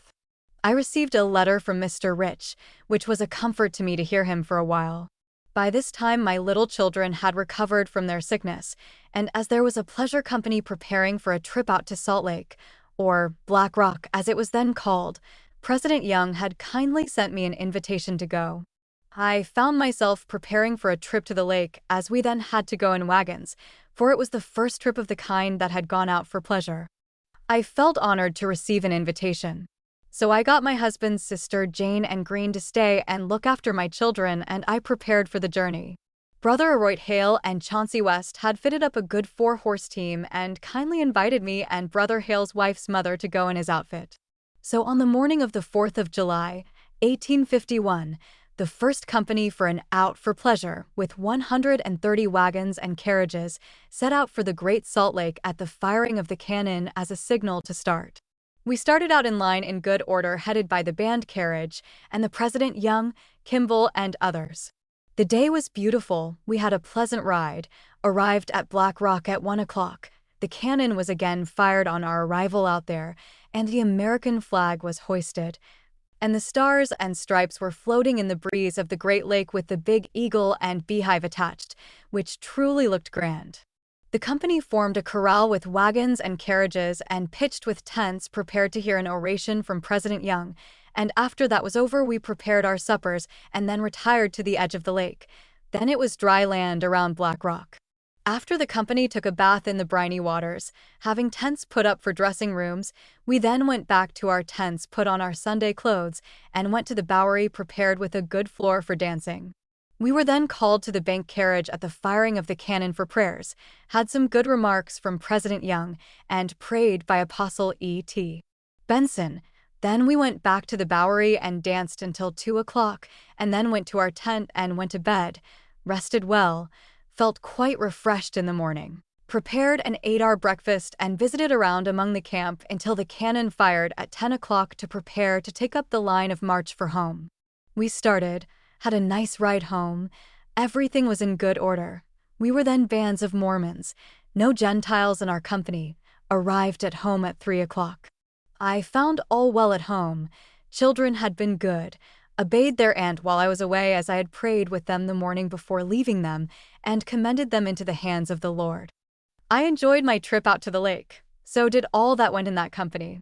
Now, my dear children and friends, when you read this, think how different a trip to the lake now is to what it was then. Now, you go in cars mixed up with all classes. Then, the love and fear of the Lord was with us. No evil was ever thought of among the crowd of brethren and sisters that went out in that crowd. We women felt as though every man in that company was a brother and protector, and we were daughters.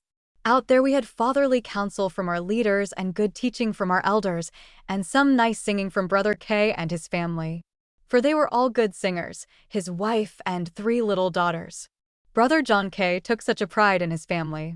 On the next day after I got home, it being Sunday, I went to meeting both in the forenoon and afternoon. We heard some preaching from President Young and Kimball. I returned home, visited with my family, and on the next day, Monday, I went to see Sister Paulina Lyman, she having a fine son born on the 5th.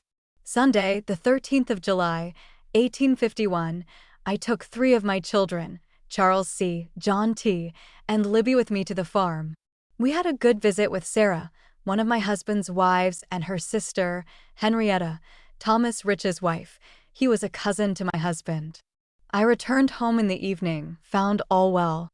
I guess I was very busy all the next week preparing for my eldest son, Joseph, to march on the 24th of July, it being Pioneer Day. He was chosen to march on the 24th with a number of other little boys. On the day of the 23rd, Brother Bankhead sent me 90 pounds of nice beef, for which I felt so thankful both to Brother Bankhead and to the Lord for the same. Thus I was blessed from time to time. When I was alone, I prayed to the Lord for help, and He answered my prayers in many things. By this time, I got letters from Mr. Rich, stating that they had arrived safe in California after a hard journey crossing the desert, but were yet living in wagons, not being yet settled. I spent the week taking care of my children. One day, I went to help Sister Mary Richards, wife of Brother Samuel S. Richards. We helped to sew to get her husband off on a mission to Europe. She was a dear friend of mine. Bless her, for she was a lovely sister. Brother Samuel loved her dearly. She did not live many years after his return from that mission, as she always had very poor health. We were intimate friends before her marriage. Her name was Mary Parker. I write this that my children may see I loved a good woman that was worthy of being loved, and I wish her name to be looked upon by them in honorable remembrance, also her dear husband.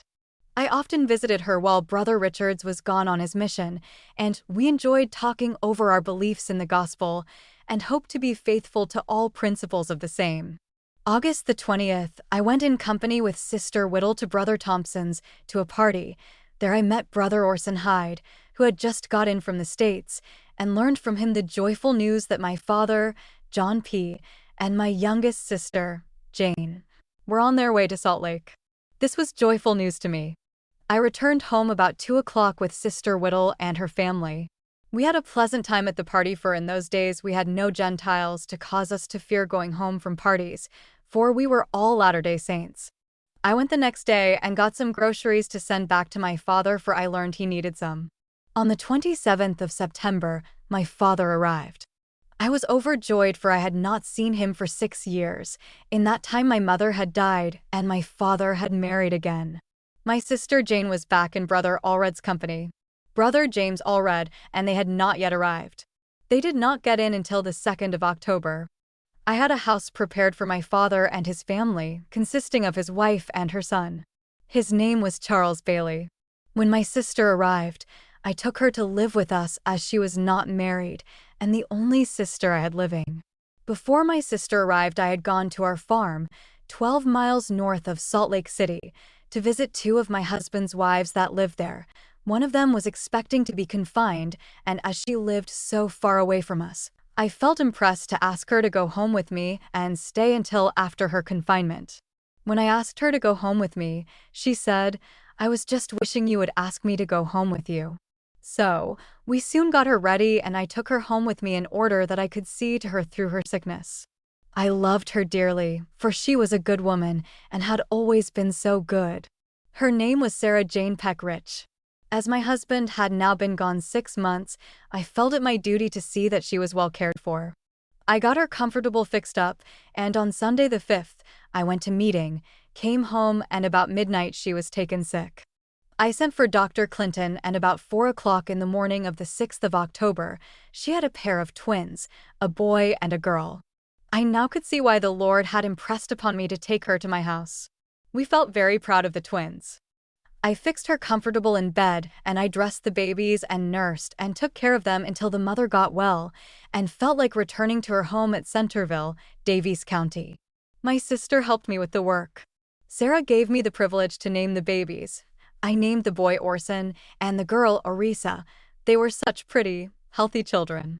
After Sarah returned to the farm with her children, my sister, Jane P., was taken down very sick with the mountain fever. She was very low for a long time and was under the care of Dr. Clinton. We had to watch over her day and night for a long time. A worthy old lady, whom we called Grandma Utley, came and helped me take care of her. She was a good nurse. My sister, after being ill for 6 weeks, began to recover and slowly regained her strength again, and the old lady Utley still lived with me, as she had no relatives in the church, and we all thought so much of her that we gave her a home. After my sister got well, she married William Heber, a brother that had been very kind to us during her sickness. They were married at my house by President Brigham Young, and when they went to housekeeping, Grandma Utley went to live with them and remained until she afterwards married my father, John P. And as father had married another wife after mother's death, the old lady returned and lived with me until her death. She lived 5 years after she was my father's wife. My father would often come and stay a month at a time with us and then return home again.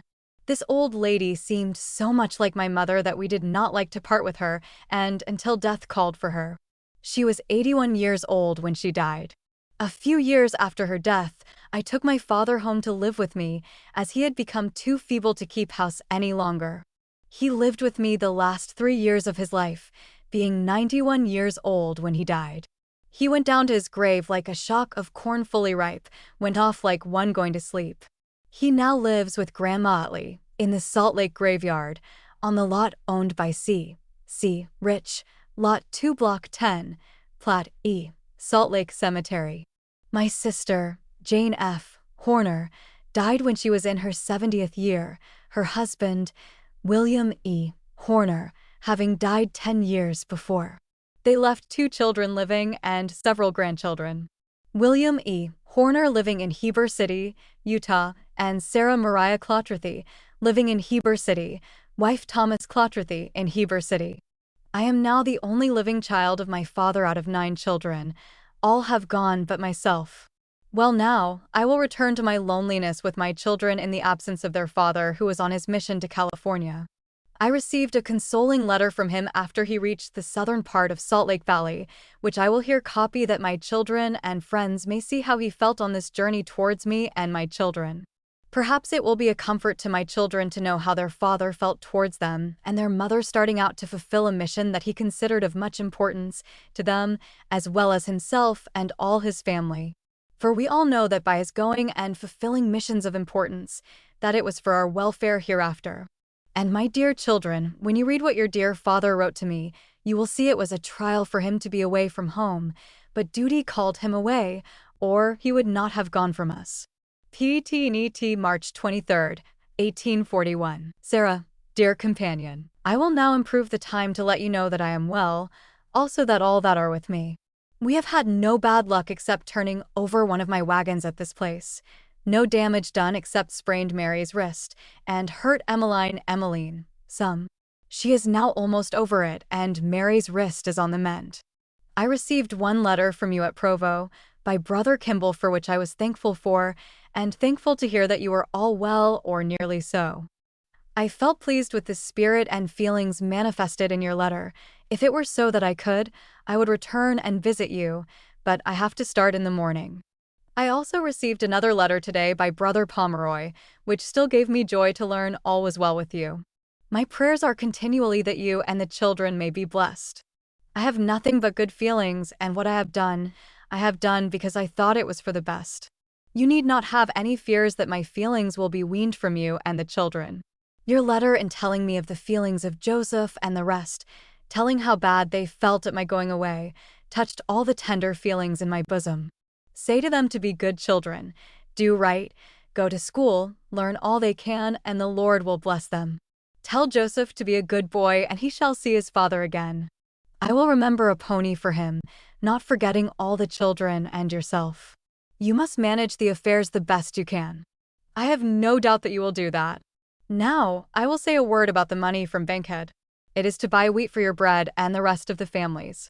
I want you to keep $30 yourself and let Sarah and Eliza have $10 each for the same purpose. If this does not make enough, you must get more of Bankhead if you can. I have been busy all day and it is now 11 o'clock and I will finish in the morning. Monday morning. All is well. I have not had time yet to write off my blessing, but will send that to you from Iron County. I will also write more then, as I am now pressed with business pertaining to organizing. I want you to take all the comfort you can and comfort the children. You will now always be deprived of my society. Make all your sacrifices cheerfully and acknowledge the hand of the Lord in all things, and know that you will be rewarded for all your privations. I must close. Be assured that you and the children have my prayers every day for your welfare. And, inasmuch as I have any influence in the presence of the Lord, you shall be blessed. Write often and let me know all the particulars about the crops and farm. Live humble, do good and bless the children continually is my prayer. Farewell from your affectionate companion forever, Charles C. Rich to Sarah Rich. 5 days later, I received another letter from Mr. Rich when he was at Towillion Creek on the Sevier River, dated March 28, 1851. Sarah, dear companion, having another opportunity of sending a few lines to you by brothers Bankhead and Cywart, I will write you a few lines. I gladly write. We are all well. Mary's wrist is better. Our teams do well and have gained finely. Our cows give us plenty of milk. I have felt much anxiety about how you all were, but I believe and know you will be blessed inasmuch as you put your trust in the Lord. I want you should do the best you can to save all of our things and keep everything from getting lost, and I trust we shall yet have something to make us comfortable. I had a dream last night which I'll tell you. I dreamed I was someplace, I do not remember exactly where, but I thought the Lord had the largest and finest storehouse I ever beheld. After looking and beholding the storehouse, a man came to me and told me that there had been some goods consigned to me. I went to the storehouse, and they drew up a hogshead and rolled it on the scales. It weighed 1,950 pounds, and marked on the head was Charles C. Rich. I told the men to roll out all that was marked to me and pile it up while I would go a little way off and see to some business, and when I came back, there was a pile of stuff, hogsheads, barrels, boxes and bales, and everything you could name as large as a meeting house. I then seemed to be in a city preparing to sell my goods. This is the outline of my dream. I thought I would tell it to you. I am glad that I have a chance to write alone to you. I would be more glad to have a letter from you. I must draw my letter to a close and say, may the Lord bless you and the children forever. Remember my love to Eliza and Sarah. From your companion, forever, Charles C. Rich. I copy these letters to let my children see that it was a trial for their father to leave home as well as for me and them to have him go. Him and those that were with him at this time had very hard times in crossing the desert. Many times they suffered for water, both them and their teams and stock. As soon as they got through to San Bernardino, California, he wrote again and told me what a hard time they had in getting there, but I was thankful to learn that they had landed safe at their journey's end, and that there was a prospect of their being settled for a while, and that they were all alive and well. As soon as they got houses to live in, the way commenced to be opening for them to fill their mission that they were sent to fill. Soon they were prospered in the same, and began to gather means around them, so that they could send a little help to us that were left behind. We had good crops that summer, and the children and I, with the hired hand, William Judson, planted and raised a good garden. We had a cow to give us milk, and with what we got from the farm, we were comfortable until Mr. Rich got means where he was, so by the next fall he could send us a few groceries and some clothing to help us along. Of course, those times we had nothing to waste, but we had to turn to make things last as long as we could, and we had to learn to be saving. And at the end of 2 years, Mr. Rich would make a trip home and bring us what he could, and see that the folks at the farm were comfortable. Then he would have to return to his home in California to attend to church business and other business. I did the best I could in his absence. My children were small. I tried to teach them what was right, and worked hard myself to try to help along while their father was gone. I turned my attention part of the time to start a little orchard. Mr. Rich sent me some fruit seed from California. I planted apricot seed, was successful in all I tried to do in that line. I soon got a start, also bought a few young trees, and set them out, watered them by day and by night. I learned to do my own budding, and as Mr. Rich got to making us a visit every year, he would bring me choice cuttings and some small green gage trees. I watched over them with pride and did all I could to get a start in fruit trees. I watched over and until at length had a fine orchard. I also had rose slips sent me from California by Sister Caroline Jackson, a mother to our Martha. Sister Augusta Joyce Crocheron, one of our poets, budded the tame rose into a wild rose bush in my dooryard, and I had the first tame rose bloom in my dooryard that ever bloomed in Salt Lake Valley. I let Brother Staines have some of my rose cuttings, and he had the next tame rose bloom, but mine was one day ahead of his. I pulled my rose as soon as it bloomed and ran to the printing office kept by Brother Carrington, who gladly gave me the credit in his paper of having the first tame rose bloom that ever bloomed in Salt Lake City. Brother Staines gathered his rose and did the same, but found I was one day ahead of him. So, of course, I was much delighted at my success in my rose. I then was in great hopes of someday having plenty of fruit, and when I began to have a few apples, peaches, apricots, and plums, I felt paid for my hard work and was delighted to see my children enjoy the same. Mr. Rich was 7 years in California, but would make visits home several times and spend perhaps a month or 2 months at home. The last trip he made at home, he took our eldest son Joseph C. Rich with him, which was another great trial to me to part with my boy, who would be gone 2 years. He was a good obedient boy, both to me and his father, and was just old enough to be a great help to me, as well as company. It is truly a trial, yet I wished him to go with his father, knowing that those of his father's wives that were in California would be like mothers to him while there, and do for him the same as I would. So, his father took him to California and put him in school. He was then in his 10th year, 1855, and had always been such a good boy that I was very lonesome without him. I realized that it would be for his good. When 2 years had passed, President Young called home those that had gone on this mission. Mr. Rich returned, bringing my son also.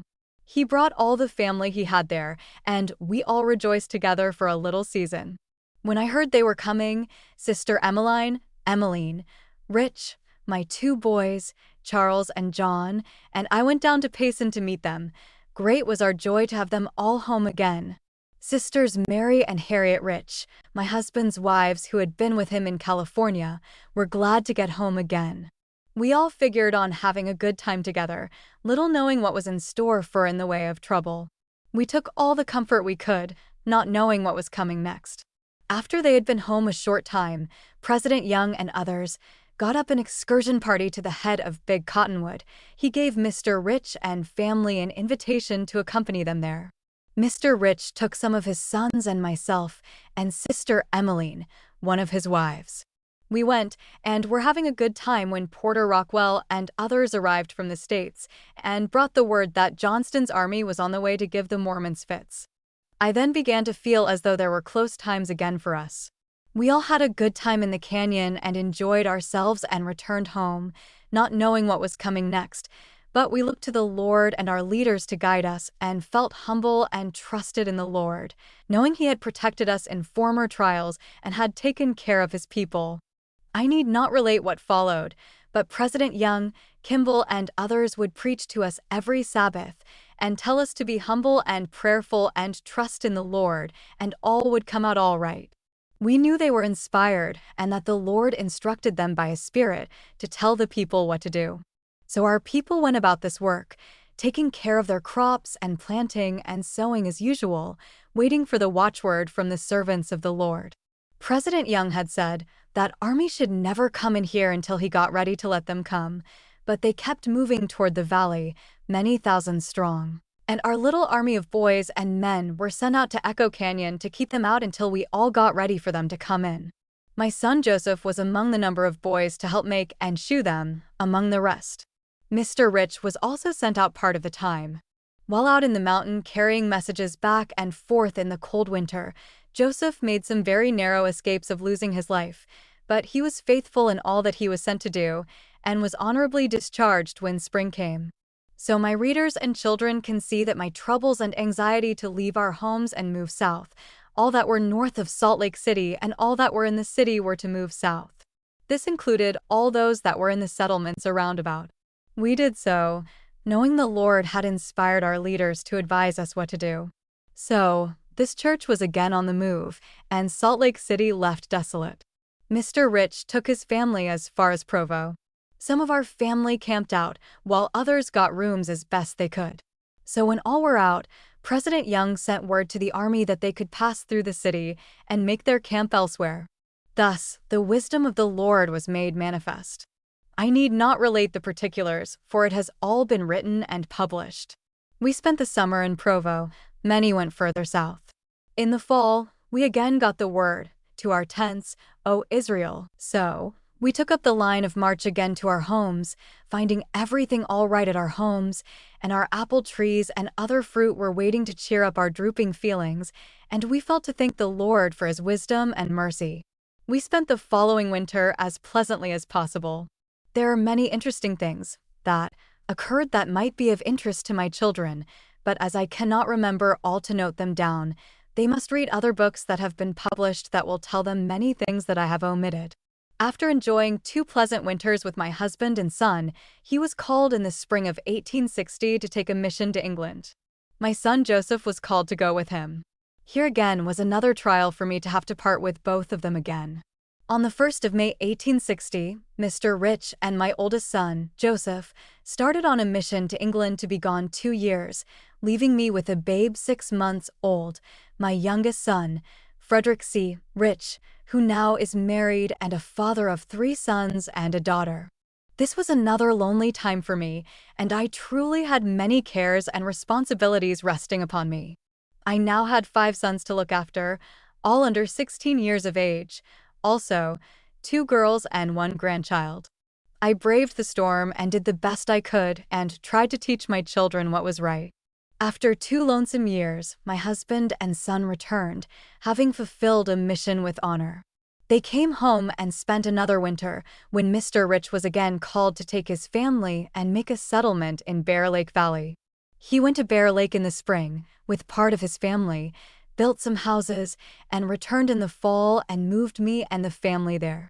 I again had to see some hard times, and as I was sick nearly all the time I was there, I lived there 3 years, and the climate was so cold, it didn't agree with me, and as Mr. Rich did not sell our place in Salt Lake City at the end of 3 years, he moved me back to my home in Salt Lake City, to my great joy and satisfaction, where again I had the privilege of being at home among my friends where I had lived so long.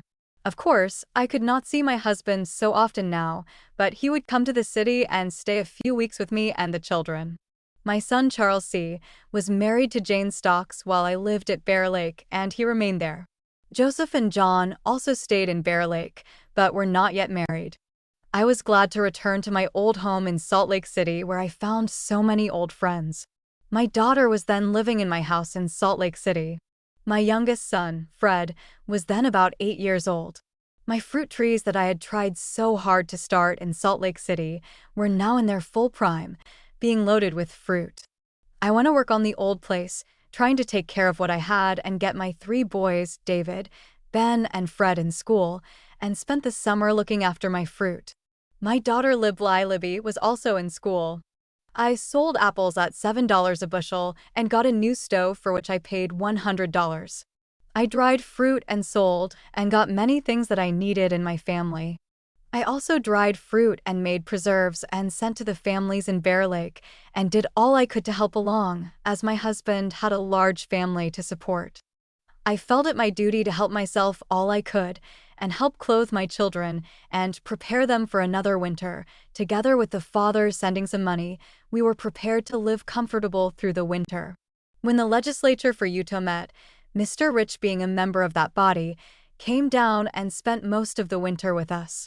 We had a good time, and when the legislature was out, he left us as comfortable as he could and returned to his home in Bear Lake, where he was appointed to preside over that branch of the church and where the most of his family lived, having 5 wives and their children living there.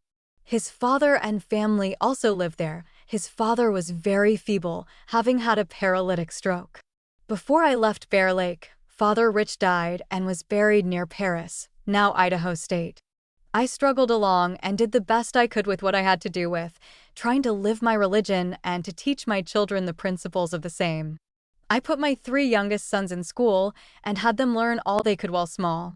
David, Ben, and Fred were the youngest. The other 3, Joseph, Charles, and John, remained in Bear Lake with their father. Charles married Jane Stocks. Joseph and John were single yet. Charles married young, being only 16 years old.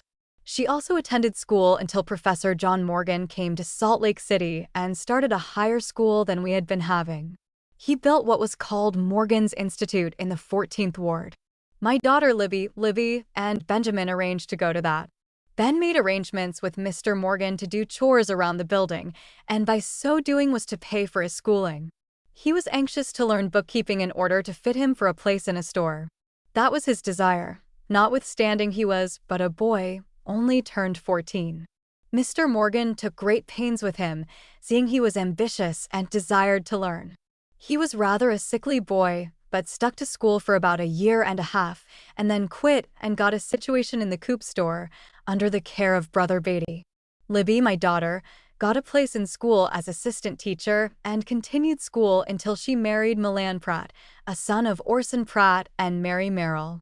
Benjamin continued in the store for several years and gained knowledge in the business, was finally sent to Ogden to work in the Coop store there under Robert Watson. After a few years he married Nina Farr, daughter of Loren Farr then, mayor of Ogden. David and Fred stayed in school until they got larger and concluded to hire out to work and help to earn something for themselves. Joseph finally married an Eliza Hunter, daughter of Bishop Edward Hunter, and is settled in Bear Lake, Idaho. John also married Deseret Collings, daughter of Brother James Collings of Bear Lake, Idaho. Here I must mention our friend Mr. Morgan.